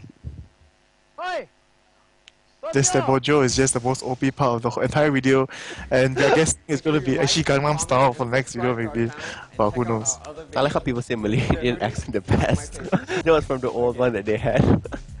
I don't know, should Jehudi even be a caster? Should he just like become an actor straight away? Pretty much it's all about that. I think the next one I'm gonna watch is Wow Banana. So we've watched the Jehudi show, now it's the Elliot show. Yes, definitely. You can see Elliot trolling himself, sort of, by dressing appropriately.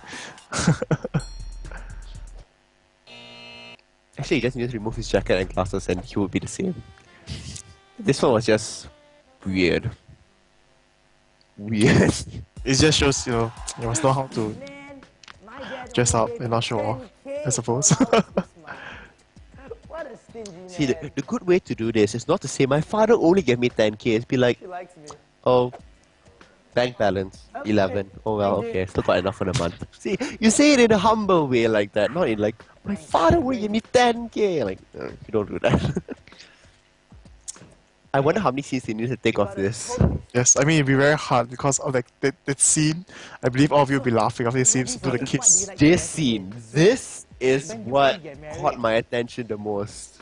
Because this scene pretty much reminded me of College Humor Amir. If you don't know about him, you should go Google College Humor Amir and you will see that this character is perfectly the same. Like this one, exactly the same. That's amazing.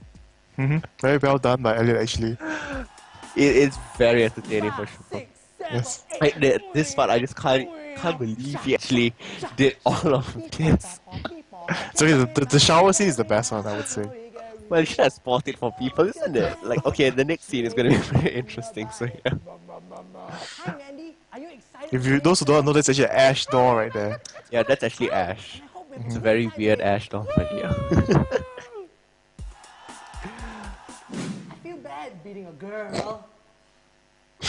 We're gonna follow the 1-2-1-2 pattern. Oh, wow. You listen to me. I'm the leader. I'll bring it victory. Don't mess it up.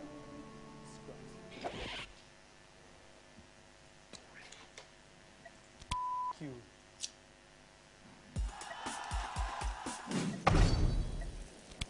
Hey dude, can I borrow your shampoo?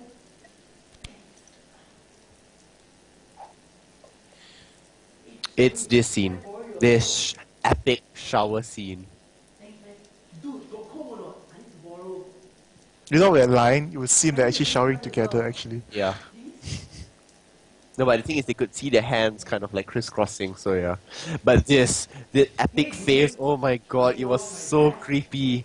So creepy. And then suddenly close up to his breast for no reason. So creepy, oh my god. No more shit. that super genuine reaction. You gotta totally stop. And true enough, yeah. I wonder how many takes they actually need to do of that one. That was definitely one of the more interesting things. Yes, one of the more interesting scenes in the whole show, you know. And Oh, we're yeah, back. on you. Oh god, oh god. Anyway, so welcome back. Producer, can I run away?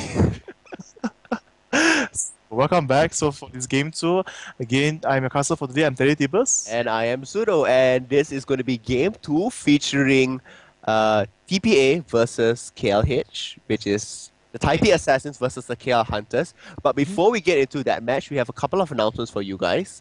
Yes. Um, Firstly, first one, sorry. go ahead. Go If ahead. you have actually seen the article, you will see that the KL Hunters has powered up, throughout the weekend and things like that. Those as epic posters and pictures. The Hunters are more prepared than ever. Other season 2 qualifying in Vietnam, they did gain a lot of experience from there. This is one thing that most Southeast Asia teams lack. The actual experience to go against other teams and things like that. Because when you always play the people in your own country, they stick to the same meta game, and then it's very hard to improve sometimes. You don't play Other than that, we also look at our scene compared to, for instance, North America, where they have tons and tons of tournaments, even for rookie leagues, for people to try out their skills in a competitive wise, in the scene. And we don't really have that here. So, every tournament, any sort of player goes for, even pro players, they learn a lot of different things. And this is why, KL Hunters actually powered up. They have learned things. They have seen new strategies being used. They have interacted on different sort of situation and environment, and they are powered up. They are charged up, and we want to see what's happening in this week in GPL. Yes, so we're going to see how well they fare off against TPA for today, the Titans of GPL. Pretty much, really, really strong. They only lost out to Manila Eagles, which was really shocking when that actually happened, and one other to Singapore Sentinels. Yes. That one other game. But pretty much other than that, out of the 26 games that they played, it's been 24 victories for them. So that's really high up there. It's really high up there. High up there. It's going to be very hard to take them down. So moving on, we're going to talk a bit about just now the video we showed up for the survey of Jae-yong. So if you can see, for those of you who did listen to the advertisement just now, you will see that watch and listen to what Jae-yong has to say about his dreams and goals for being a professional gamers. And he does encourage all of you guys out there, if you are interested, you definitely should try to pursue this. And even though this, I suppose, in Malaysia, this industry is not really that well accepted at the moment, but definitely in the future, people are going to be forced to change their opinions on it. And League of Legends for Season 2, it actually came on Astro. Right, I remember you. Yes, it wasn't me. It was my father. When I first got the job here, and I tried to explain what was casting to him, he didn't quite understand it. So I had to show him one of the videos that I had earlier done, and he didn't quite understand it. But since I started working in Garena here, he has actually opened his eyes more to this esports scene, and he actually managed to spot out League of Legends. It was the North American qualifiers on Astro Channel 831, and he actually got my mom to call me and said that, were you the one casting on Astro? And I was like, wait, what? You're on Astro? Since when? But a few people did confirm, and in fact, it was a North American Season 2 qualifier. So this is how big esports is coming. We have huge prize pools, we have huge communities from different regions, and even here in Southeast Asia, things are definitely going out there. It's growing, it's becoming big, so anybody can become a pro player. Just like what Jae-yong said, you need the hard work and dedication, the time put in. Yes. And look forward to more celebrity talks with other people from other games, talking about how they made it big that way. I mean, I definitely enjoyed watching this video and the future ones to come. Yes, definitely. So I hope you guys do search it out on YouTube and give us some comments and feedback on what y'all think about it. Next time I should do celebrity talks, Sudo on casting. And then everybody will downvote it because everybody trolls me on the forums. I'm so sad. It's okay. With your face and your non-cuteness like me, you're supposed to be downvoted, so to speak. Yes. Only teddy bears get upvoted. Somehow. Okay, after that, when I post a forum, it's actually going to be downvoted after this. Anyway, so before we move on into the game, we're just going to give you a brief overview introduction of the teams we'll be playing today. So firstly, for the Taipei Assassins, definitely everyone's familiar with them. And today's lineup will actually be TPA, will be BB, Toys, Mystic, Little Boss, and Stanley. So we're not seeing next ABC and Quality play so much that at all for the tournaments, but their presence is very important for the team, as they help to provide feedback at the same time their own streams and things like that. And also moving on for KL Hunters, there's a slight change as you can see right now. EPLs has not been showing so much in the lights, so for jungling, so to speak. Most of it has been gone to Domri, but of course, it still plays an important role in the whole team overall. And right now, and I'm very proud to say for Hagane and Jae-yong, like they receive a lot of praise from Remington and Freak during during the season 2, like how well the teamwork and the synergy they had together. Yeah, I mean, so much so that whatever that Remington and Freak did mention actually resonated to the state of the league, where it was actually mentioned there that in Southeast Asia there is this duo partners. They couldn't pronounce the names rather, but they were referring in fact to Jae Young as how Remington would pronounce it, Jae Young and Hagane, whose synergy is really really good and receiving high praises out there. Also, it goes to show. Yes, it goes to show how well we have become, how far we have traveled, so to speak. Well, and how much further we can actually go to to be among the very best out there. Yes. So right now the champions selection has actually started, the bans has proceeded, so we're now going to move into the game. And wow, as I suppose it's a bit of a targeted ban on Ezreal lately, when I see a lot of matches when players play for the teams when they play against the Corpo Hunters, they do ban Ezreal right now, as Jeong does play a very strong Ezreal in terms of his poking in the laning phase. He normally does dominate the lane very well. And I think maybe they're trying to force him to use either Corki or Vayne, because once Ezreal is banned, he normally picks up Vayne. Which is actually his favorite champion. Diana, I like that. Will they actually lock it in? Oh yeah, they will lock it in. That's going to be amazing to see Diana picks out there. Diana is super fun to play with. The double dash, the shield mechanics, the being able to spot people out from the moonlight that she gives out. If a Crescent Strike actually hits, it's going to be pretty interesting to see what KL Hunters actually come up with. And true enough, like I mentioned, that Vayne. Yes. Vayne and Nunu being able to Blood Ball Vayne, increase out her attack speed, proccing her Silver Bolts more, which also means that the first item for Vayne does not have to be a Zeal. It can be some other item. She could go Bloodthirsters first and things of that sort if she actually wanted to. And just so you all know, you all were not sitting next to me, so you couldn't see how Pseudo's face formed if I was describing a Diana. I was like describing about a lover or something. It was so intense. I was like, I didn't want to say after that. I mean, it definitely is one of the more interesting champions that we haven't seen all that much of in tournament scenes. And that's why I'm really amazed. It's the same as when I did Season 2 qualifiers for Malaysia and everybody was using Zyra. At first I was really excited, and then everybody, like after 8 games and Zyra either being banned or picked, it was ridiculous to a point. But we haven't seen Diana all that much in either GPL or even in recent tournaments that have been happening. Like even in the TSM in invitationals that were out there, I think out of the 12 matches, only 2 matches had Diana in it. So I was pretty shocked.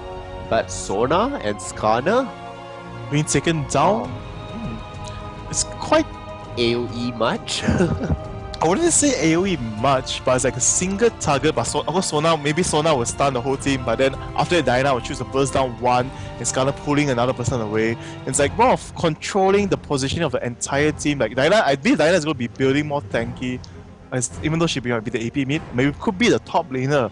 Never know. Yeah. I mean, no, why I say AoE much is because Diana can pull us in. Can pull the Kill Hunters in.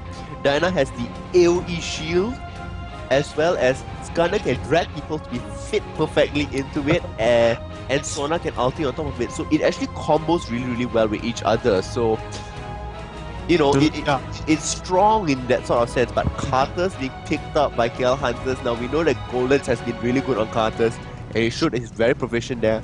Dawn as well on Maokai, no surprise there whatsoever. Dawn has been really good on Maokai, keeping up, map awareness, jungling, de-warding, getting an early oracles to help out. But how will Taipei Assassins actually respond to this?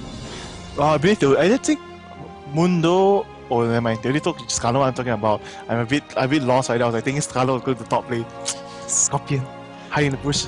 Then Skarner. Okay, never mind. Anyway, when you said Skarner, it seemed like a Pokemon. Like they can't say their name, they just say Skarner. Let's dive that. We will stay in the brush for 8 seconds. So for those of you who do not know it, do try it out. It's actually quite interesting. And you can see a knockdown to Jax. So Jax definitely on the top. Mid will be Diana. And we're gonna see. We can't actually say mid any longer because lane swap is the flavor of everywhere. Everybody is just lane swapping non-stop. Bottom is going mid, mid's going bottom, mid's going top, top's going bottom. I don't know what's going to go on until we actually get into game. That But is Ash being picked up. Ash being Ash picked. with Sona. What's going to happen is that the level 1, the very first shot, not only will Ash have the 100% crit chance, Ash will also get the additional damage from Sona's power chord, Hymn of Valor, Yes. and there's also the power chord from Sona, so that level 1 initial burst is going to be ridiculous. But that is they choose not to take the golems, which is we're gonna see how it goes. I think since you mentioned that much damage, maybe they're gonna go to the top lane instead, and then we can see. It very well could be. We do see that Jace possibly being picked up by KL Hunters. I kind of like that, staying away, the poking distance. Now Jace can also help keep away people that are trying to come onto Vayne or to Karthus, because Vayne and Karthus are pretty slow moving heroes. Vayne can only tumble, but after the tumble, if she is slowed down or if red buff procs on her, it's not going to be all that great for her. So I don't know how well this is going to go. We see a lot of ignites, 3 ignites on Type Assassins. KL Hunters, 1 ignite, 2 exhaust, 1 heal. I don't know. I really don't know about this. It's more of how the lineup and plays right now. For Jay, when he plays Vayne, he wants to keep his health up, because at the hit straight on, even if he get exhausted, the true damage is still true damage. Yes, that is really, really true. The true damage will always be there, and nothing much else will affect. Yeah, so it really depends on how well the ignite is placed onto Vayne before she kills. The stake on Sona has ignite and not exhaust. I mean, it's actually a lot of people have been trying and changing out. You can see depending on the champions for the AD and support, they take cleanse and ignite, or maybe cleanse and exhaust, or maybe even exhaust, ignite, or maybe it's actually the AD that takes exhaust and support takes ignite, or heal ignite, which is more favorable for right now some of the teams that we saw just now for Singapore Sentinels as well as Saigon Jokers. But the Leona and Graves, they did take that composition where Leona had the ignite and Graves had the heal. So I mean, it really depends on how well it is going to fall out, or what you want your team to do. And I have no idea, because summoner spells right now, with the change of summoner spells as well, increase and debuffs on the heal and things like that, it's been changing around quite a bit. And right now, teleport will be one of the more favorable spells for, if you see Singapore Sentinels play, I suppose, as a counter to Saigon Jokers.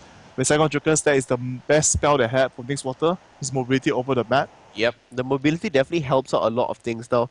I mean, and through AS change from phase to phase, at one point, everybody was just using heals, and then they started switching to ignites and exhaust, and now they're going back to teleports. So it's going to be pretty interesting.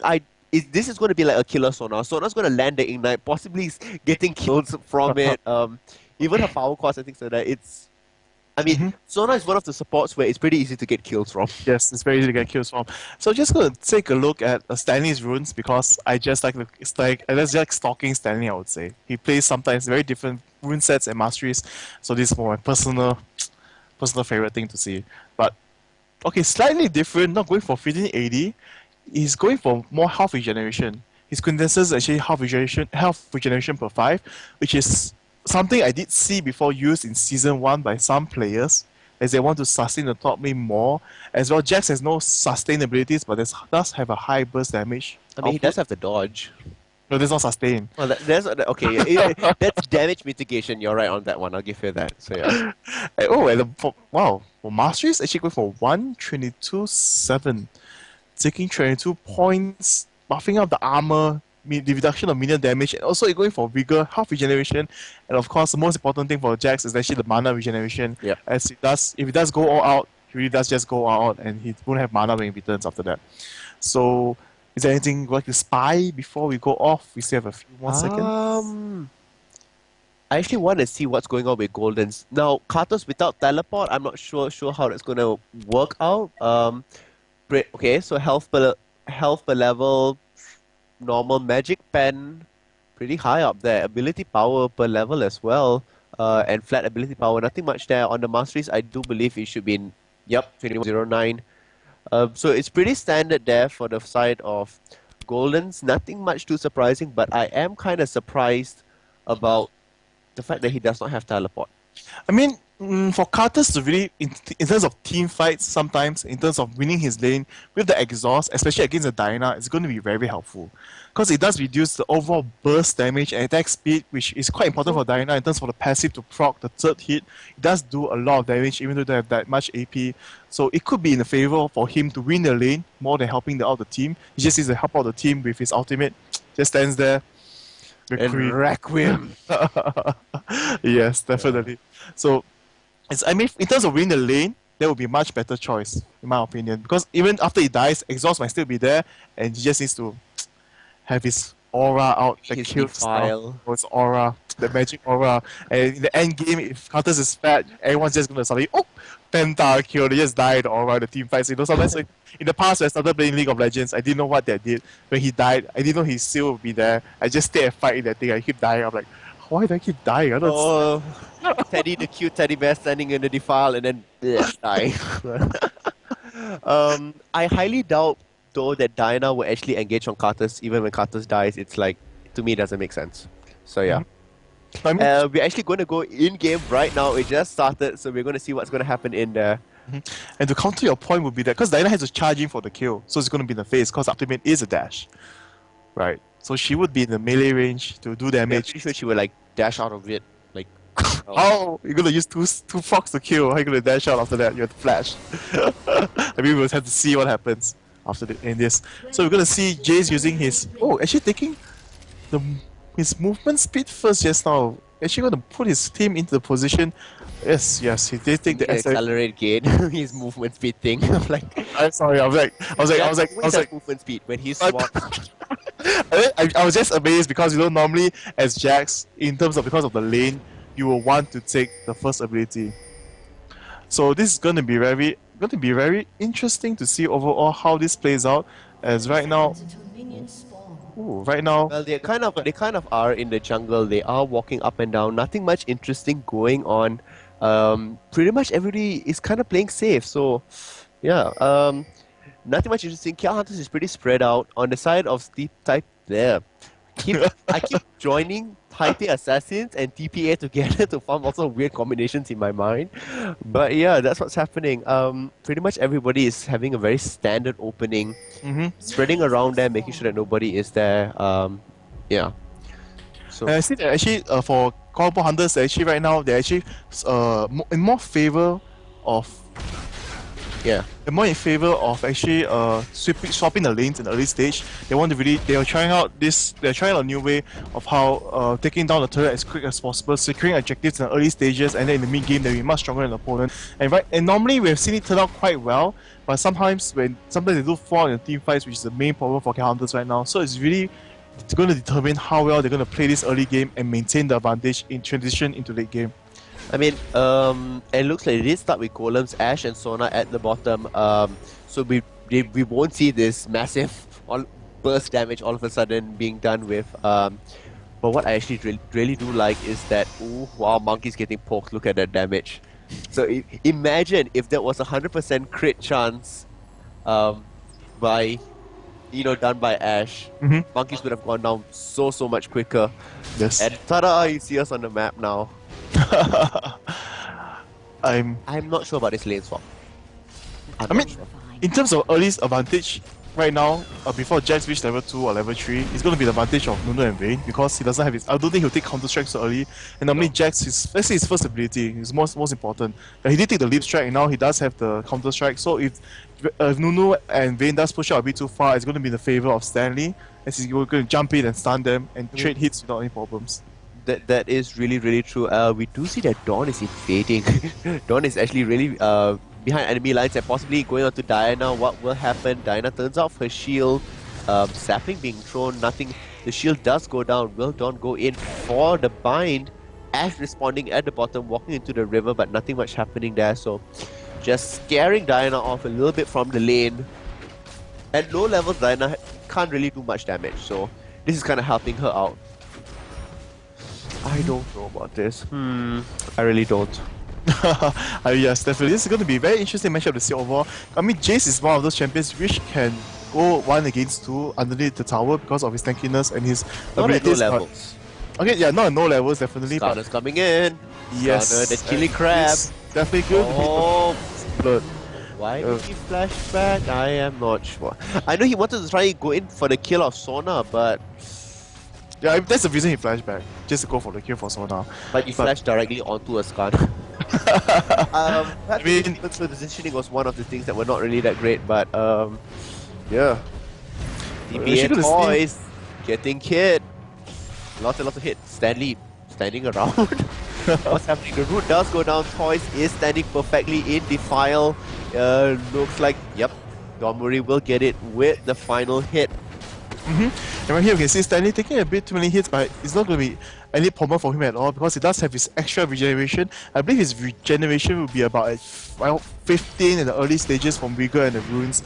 It's going to really place him quite far ahead in terms of the level right now because he didn't get ganked and he is alive and well, getting the levels no problem whatsoever, and his CS is at 11 against Jace with his Shoff. You know, he did die once, but that's going to be very hard for him to come back from that because that one death is very important in the early stage, especially since you're soloing and you're guarding the lane.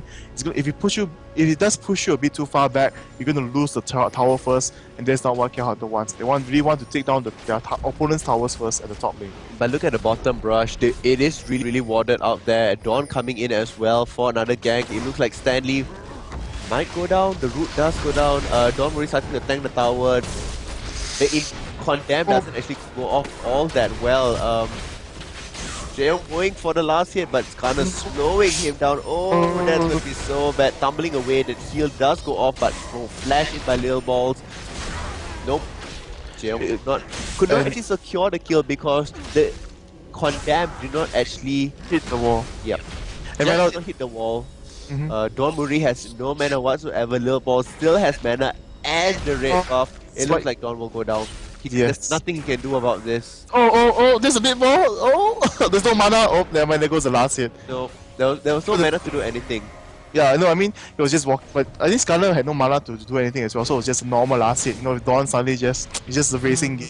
No, but the other thing was that, you see, even though spells were being used around, Maokai could have turned around and hit Skarner. Possibly healing, but that did not actually happen because the moment he turned around, Skarner would land the hit before anything would have happened. So the attack speed difference was too large for Maokai to really heal back up. I can see, wow, Toy is actually going to go on be aggressive right there, take the kill on the Golden, but dashing into the tower range, and it's going to be a straight 1-for-1 right there. It's not really. Well, I suppose Toy just wanted to get extra advantage of the kills and go back to base to buy items, as he is actually more ahead in the CS right there from Carter's early stage. Carter's, will he get it? Yes. That tower actually dealing so much of damage there. But no problem, so Carter's will get it. Yeah. So right now we can see a 5-2 kill trade, or maybe 3 kills in favor of TPA. It's going to be very hard for combo hunters to come back from this in the early stages right now, depending on how well they position. And while they're going to another gang, they're going to force it again. Requiem comes down as well. Again, Condemn does not hit. It does not proc. Leap strike, wonderful, excellent escape. Yes. Skarner coming in as well. Hagane is so low. Oh, little balls will actually miss him perfectly and move out. The ulti could possibly go off. Yep. And it goes. And here comes. Look at the arrow. Toys is in position. He does miss his first skill. His ultimate into third skill doesn't need to flash it. And Dawn will go down from this end. Wow, Stanley proving why he's one of the best top laners in C. Excellent mechanics. Yes, excellent mechanics. His leaf strike timing was fabulous at the first time, which the Condemn couldn't push him into the wall. And after that, from running away, he just used it one more time and he was safe, home free, no problem at all. And Stanley, knowing that he's going to need the leaf strike more, actually maxing it first at level 3 for the faster cooldown as well. Wow, oh, this early kills, early trades is not going so well for KL Hunters. We can see Monkeys at the bot lane also not fraying off so well. With 23 CS against J17, but still Jace that's the one right there. I like that last bit where Skarner was just waiting for Diana to pick up the blue buff. But the return minion on damage, got it. Oh, Monkeys, surviving. Monkeys falling a bit low and Golden's trying to help him, but it's not able to do enough damage. Nice acceleration gate. into the first kill. Does burst damage, Nice. but enough to kill BB right there. And right now again, the boss know that the gang is going to happen. Waiting right there. Jay almost probably going to get caught. He just push Jax away. I don't think that would be the correct choice. He should have aimed for Scar. Jeong. Going for 4 Hagane. He's going to Hagane actually. If I was Hagane, I would have ditched Jay a long time because there's really nothing you can do after you train. Not with a Jax, not with a Skarner. Skarner can slow. Worst comes to worst, if you do flash away, Jax will just leap strike to you. So Yeah. I don't know how well that actually going up there. So Yeah, because I think Jay made a mistake right there. He had pushed Skarner away because Jax did already use his counter strike. There's no way of stopping him, and it just didn't turn out so well. I'm not sure why. But in the condemn, I believe maybe he wanted to land a stun onto Stanley, but again, position was out. yes, just by that much, just slightly, the position was just out. Okay, so yeah. What's interesting to see is that I don't think so. It was all that was. Oh, we are back, and this time we are separated. I don't think so. The lane swap was called for. Like, I don't see why you would lane swap against an Ashe Sona and a Jax. Like I don't think so. That was called for. The tower dives onto the top lane didn't work out all that well. I'm not sure why they're consciously trying to do that, because it's proven that Jax is really good at jumping away. And it looks like this will be another free dragon, no problem there. But another free dragon. This is the first dragon of the game. I'm still reeling from the Singapore side. It's like, sorry. First free dragon, Dawn and Monkeys are pretty much there, but nothing's happening. The acceleration gate was a little bit too slow. I think maybe about a second faster, and he could have stolen it because they did smite it earlier, but smite just wasn't timed right. So, oh well there. Yeah, you see the trade-off does go off the dragon for the tower at the top, right? The Jax go back, and the 4 will get at bottom. I think they knew the dragon was being taken, or they just timed it. The Jax had to fall back, and they just push on. Right, they're going to fall onto mid, going to kill Toys here, and then going to force the mid lane tower to go down. This is Vile. Yes, and there goes Toys, being taken down instantly right now. KLH is going to move to break down the mid turret as well, very quickly. I mean, they have 4 people there with possibly Monkeys coming in. On the side of TPS, they kind of out of position to intercept this. They could possibly go in for Sona and Ashe, but they don't really know that they're there. But if they do go in for Sona, Ashe is going to eat Skarner. There's Crescendo. Look at that Skarner. Oh, the Defile is still going on.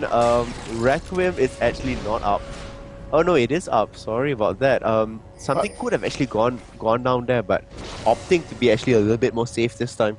But because if they charge in, then Crescendo would appear, and it would just be like GG. Because Stanley was at full health right there. He would just jump in, counter strike, stun again, and slap people with their lamp. Oh, actually, talking about Jax, that is the new skin called Nemesis Jax. It looks so good. Yes, he does look so It good. looks so good. If you haven't seen it yet, you can either go find out, look at it, or it's actually on my Facebook page as well. It's there. Soft molting right now. No, I just think that it's there. Oh my god, your finger. Okay. Separated. Okay, so anyway, Magic Finger. So powered, overwhelming. And then you can see, Monkeys Defendo. so aggressive. There goes the Ignite. Gate. He's gonna fall off. And mistake getting me killed because of the Ignite. Definitely Sona, one of the easier supports to get kills on from. It is a 1-0-1 Sona. That's like really good on Sona's side there. Dewarding Lil Balls, no problem whatsoever. Continuously, the Oracles has not even been lost yet. So yeah, there are people who say they want Arcade Sona. Yeah, I mean, I'm a huge Sona player. I mean, on my main account, I have over 400 games of Sona. Or Yes. Was it 200 games or 400 games of Sona? It's like I have ridiculous amounts of Sona. Don Murray getting caught. Oh, Yes, they're going Leo to coming in, pushing that away, but Don Murray will not be able to escape this. Nope. And Jeong possibly will go in. The arrow misses by a smidgen. Yikes. Oh, it's gonna hit. Oh, never mind. I thought it was gonna hit Jace a bit more. If Jace did use Assassin Gate and swap his weapons, he might get gotten hit by the arrow because of the movement speed buff. We can see, Monkey actually gonna ignore Stanley, just gonna farm all the minions. That's a very wise choice right there. And Nice, taking a couple of turret hits out there, forcing Stanley to use support. That's what should be done, like these little trades. And I think this is what should have been done from the very beginning. Jace versus Jax. Even though the counter strike is there and the lead strike does fall onto Jace, Jace can just hit him away, smack him in the face, push him back away. So, preventing that additional magic damage being dealt. So, But I mean, what KL Hunters had in mind wasn't really that wrong. I mean, what I agree with what you say in terms of maybe the lane phases. If they did stick back to the normal meta, they might have come out more victorious. But because of that swap change, so to speak, even though they did lose Dragon some kills because of some mistakes, however, they did take down 2 towers, those objectives really, really quickly, which is slightly pushing them back into the game, even though we lost a bit of CS as well as kills right there, the 6 kill difference. well, let's put it this way. It's 14 minutes, 6 kills is quite a bit. The Definitely. goal lead is, at this point, about 4k. Mhm. Not that much. Yes. Not at a point where it's beyond coming back. Definitely. So it's still very possible that KL Hunters could make a turnaround for this. KL Hunters has 1 turret extra compared to TPA Assassins. They have taken out 1 extra turret, so that's really great out there. It really down falls down on if the team fight is forced to happen, how well KLH respond overall. Will they win the fights? They have the What's damage the- reduction from Maokai. Mhm. They have the Defile from Carter's. It's about how to actually put it down. Now, if you remember the 4-man attack onto Diana, Mhm. it still took a while to bring her down. Yes. And Then- if that was a 4 versus 1 and it took that long, imagine a 5 on 5. I don't think so it will go in the favor of KL Hunters, simply because KL Hunters will have to be kind of bunched up. Diana will pull them in, Sona will crescendo, something what I talked about, and then Jax will come in with Counter-Strike and stun everybody and smack them.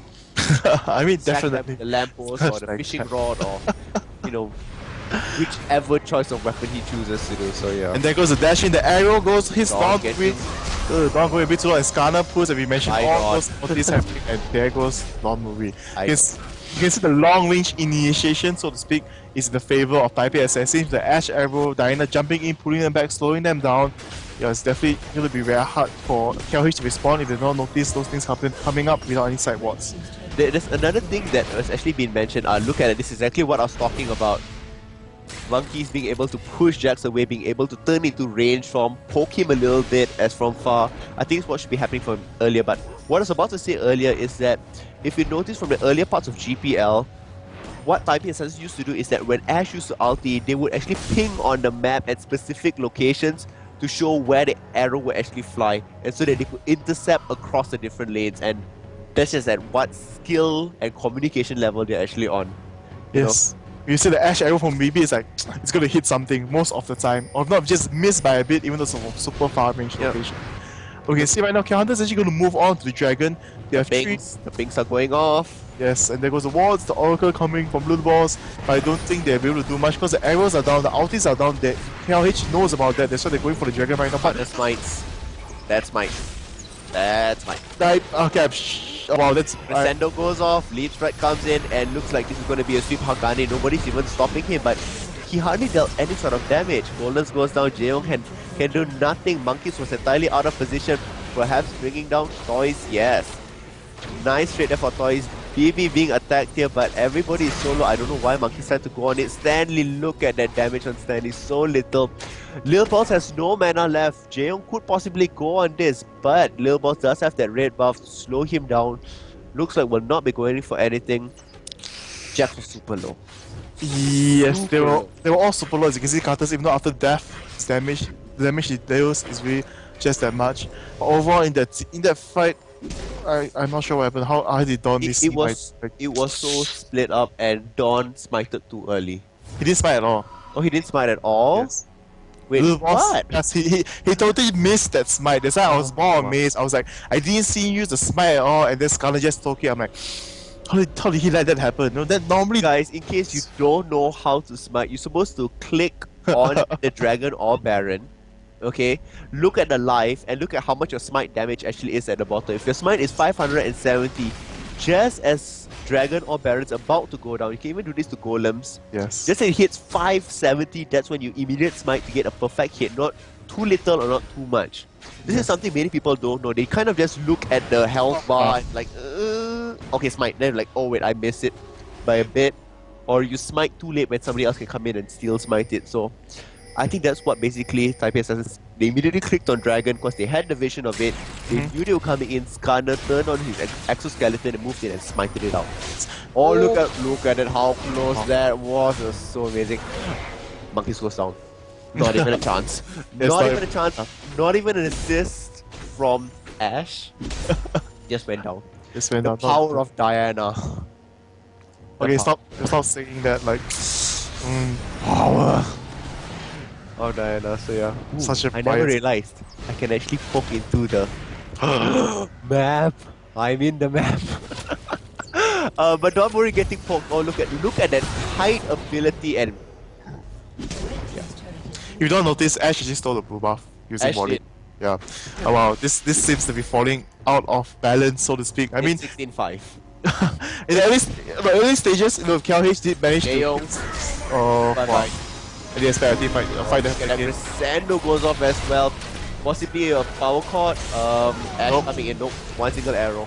Oh, no feels flash. If you do not notice, wow, everyone going down. Right? There's gonna be an A. Oh, it's not gonna be an ace because Jace has been spawned. Jace and Jax possibly trade off there. Yikes. I don't know what's happening here. It's 19-5.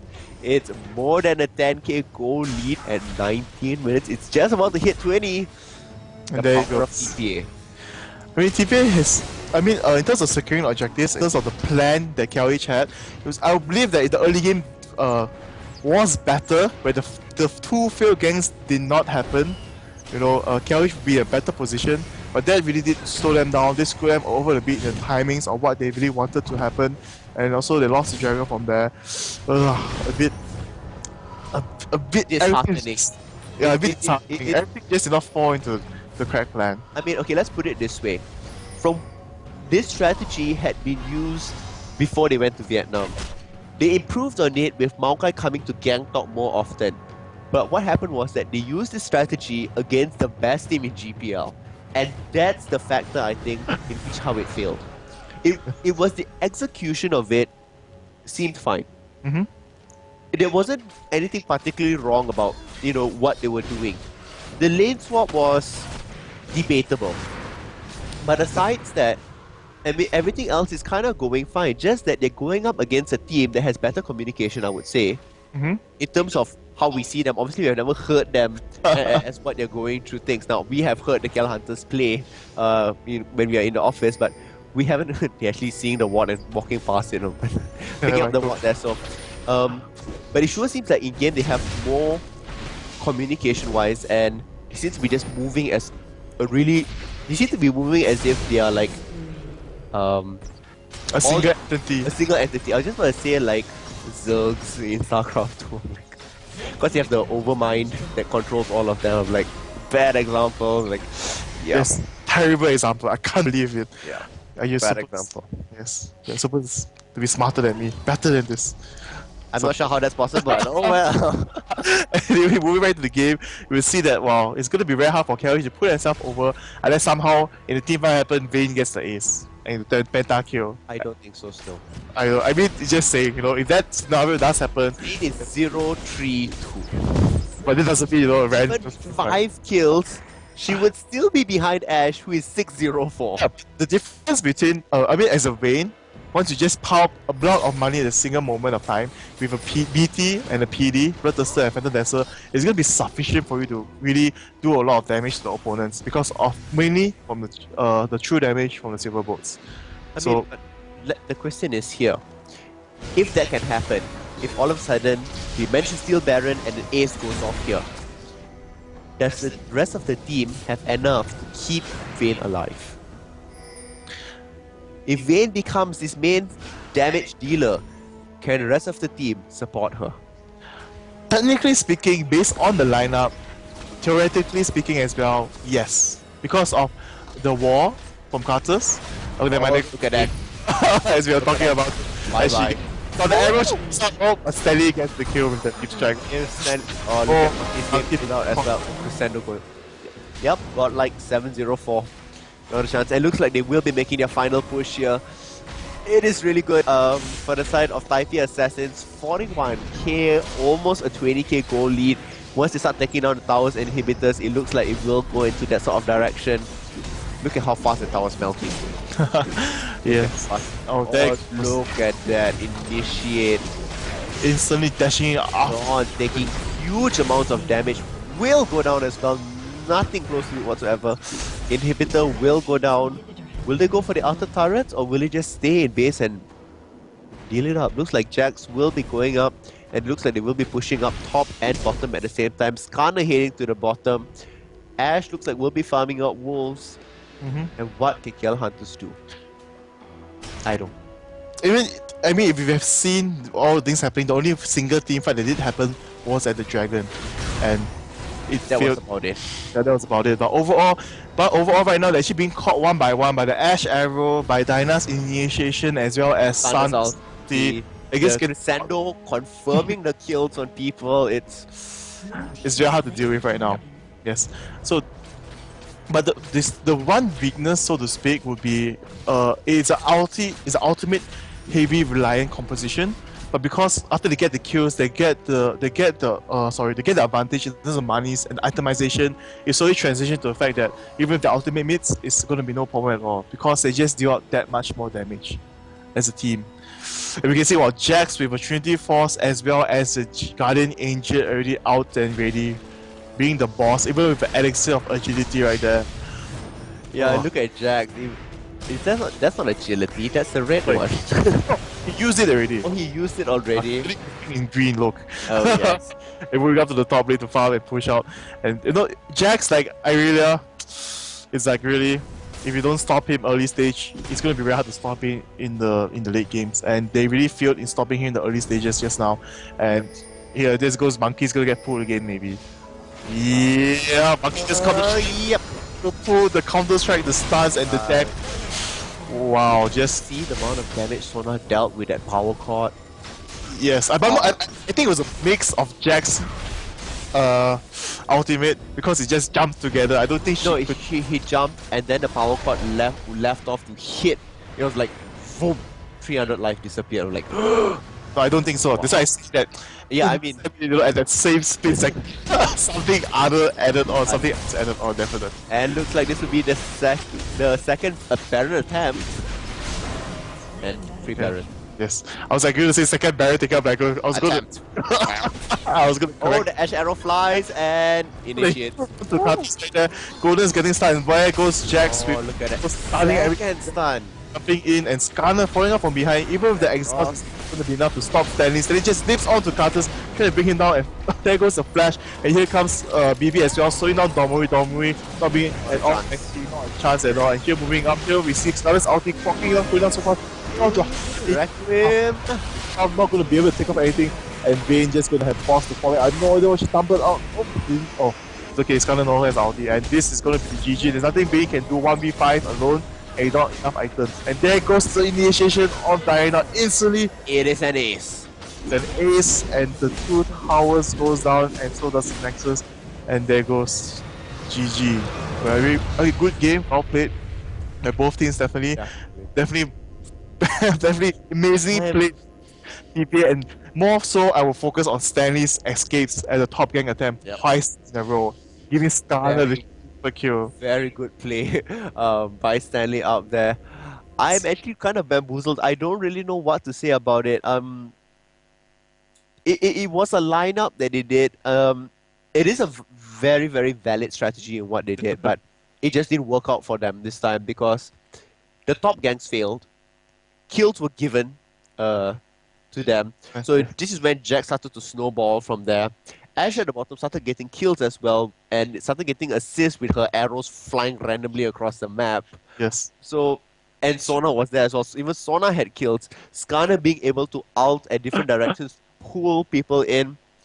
Overall, they just worked really, really well together. Yes. So yeah, we're actually going to go into the score screen just to see a little bit of how the difference of the goal was. Yes. So, yeah. And there he goes.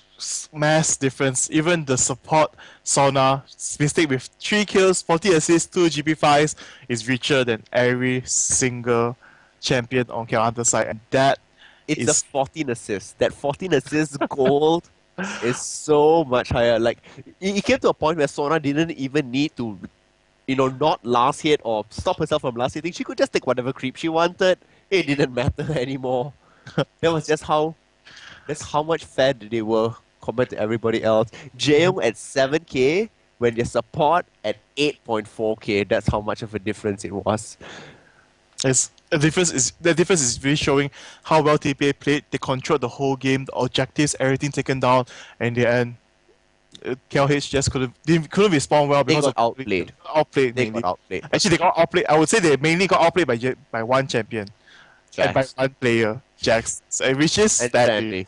And there was amazing plays. Like Stanley knew exactly how much to jump away to avoid the condemn hitting him into the wall. Every time it was just like by that much. By very, very little bit, he able to escape. I mean, for people who want to learn how to play a really good Jax, go watch this replay of it again. Look at where his positioning is, always keeping in mind where he should be, where he should move to, and how far the creep wave is actually coming so that he can actually jump towards the furthest creep away. I believe he planned that very well. You could see wherever he leap strike, it was into the correct direction to avoid being condemned into the wall. The second one we used to run away into safety. Yep. Yes, very well played by Stanley right there. As again, I'm so amazed every time we see TPA play, especially Stanley, when he uses the champions, whatever champion he uses, I'm just totally amazed. Yes, like you're amazed by that, and I'm just amazed by Stanley. And Stanley is larger than me in size, so I don't feel so bad in real life. You know, a lot of people have seen Stanley, and then, well, just big. Yeah. So we actually do have the question where you can win 300 Garna shells. Yes. And I'll let you do the question, Teddy. Amazing! So you're passing something on to me. So, for those of you who know, before we announce the question, there's some rules and regulations where the winners will be announced on Facebook the following Monday, and shells will be credited on the following Monday after the weekend, and the contest is only open to summoners on the Singapore/Malaysia servers. So for all those other viewers out there, we apologize for that, but you know, we don't control every single server out there. And so the question is, which champion do you think is the best for the Proving Ground map? So do state your champion and why, definitely. Like, you know, a lot of people, the favorite would be Master Yi, definitely, and then moving on to Lux. I love Ziggs. I love Ziggs on Proving Grounds. You just buy one tier of the goddess and you stay in lane the whole entire time, throwing up bombs. No, water balloons. Water balloons. Water balloons with the pool party Ziggs. Yes, definitely. So yeah, so today's games, for both games as well, they were more. Sorry, I'm still thinking about the Stanley just now, but both games actually overall. The both games were really, really good. Since your bamboozles, I'll take over here. So pretty much it was really good games overall. From the first game, we saw that Singapore Sentinels had a little bit of trouble in the beginning stages, but they made a very strong comeback. Here, we saw KL Hunters come in with a good strategy, but unfortunately got outplayed by Stanley. Yes. On the top lane, and perhaps maybe the mechanics chosen weren't really all that great. So overall, I would say that it was there. They were on that level. Just this minor details is the one that actually caused them to die out. You know, and things of that sort. But actually, I have a question for you guys out there. So what we have been doing here on the Malaysian side is that we've been coming up with this new setup. As you know, we don't use pin mics anymore. We're having headsets. We have a background change. We had a few other, audio and video adjustments being done over the past 2 weeks. So let us know what you think about it, what you want to see improve. Is there even any sort of improvement so that we know, so that we can, make it much better. As well as our casting. Did our casting improve? What would you like us to see more? So either leave us back on the Facebook page, on the YouTube page, or on our pages, or any sort of place where we can actually read it. Try not to leave it on the IRC chat because it kind of like disappears after a while. Yes. So leaving on a YouTube page actually would be the best, so that we can see how to improve and make things much better for you guys. Definitely. We love your feedback, even though it's raging comments on how every time I do the big live stream, everyone just says, I will sound bad. I'm a bad commentator, very bad negative feedback, and everyone enjoys trolling me quite a bit. If we are bad, if you believe we are bad, tell us why we are bad. Don't just tell us you're bad. Say you're bad because you sound like an Indian. But people are telling me my accent, apparently I sound like an Indian. Say you're bad because you're talking about nonsense things or something so that we can actually improve on. And I mean, the feedback is definitely really valuable to us. After all, you guys love to troll me, or you guys actually hate me so much on the forums. You all downvoted me 57 down likes. So we can take on the criticism that you can dish out to us. So we are hoping to get it from you. Definitely. So thank you all for tuning in today. So for tomorrow, the Malaysia side will be the mainstream. So hopefully you all do give us some very quick feedback so we can do very minor adjustments for tomorrow's matches as well. And all those things all ahead. And We'll be the mainstream tomorrow, so you won't actually have to change the region. yes. So we will be the mainstream, so you guys can see us, and we will be seeing you tomorrow. Thank you all for joining us for today. I'm Teddy Tibus. And this is Sudo signing off. See you guys tomorrow. Good night. Oh.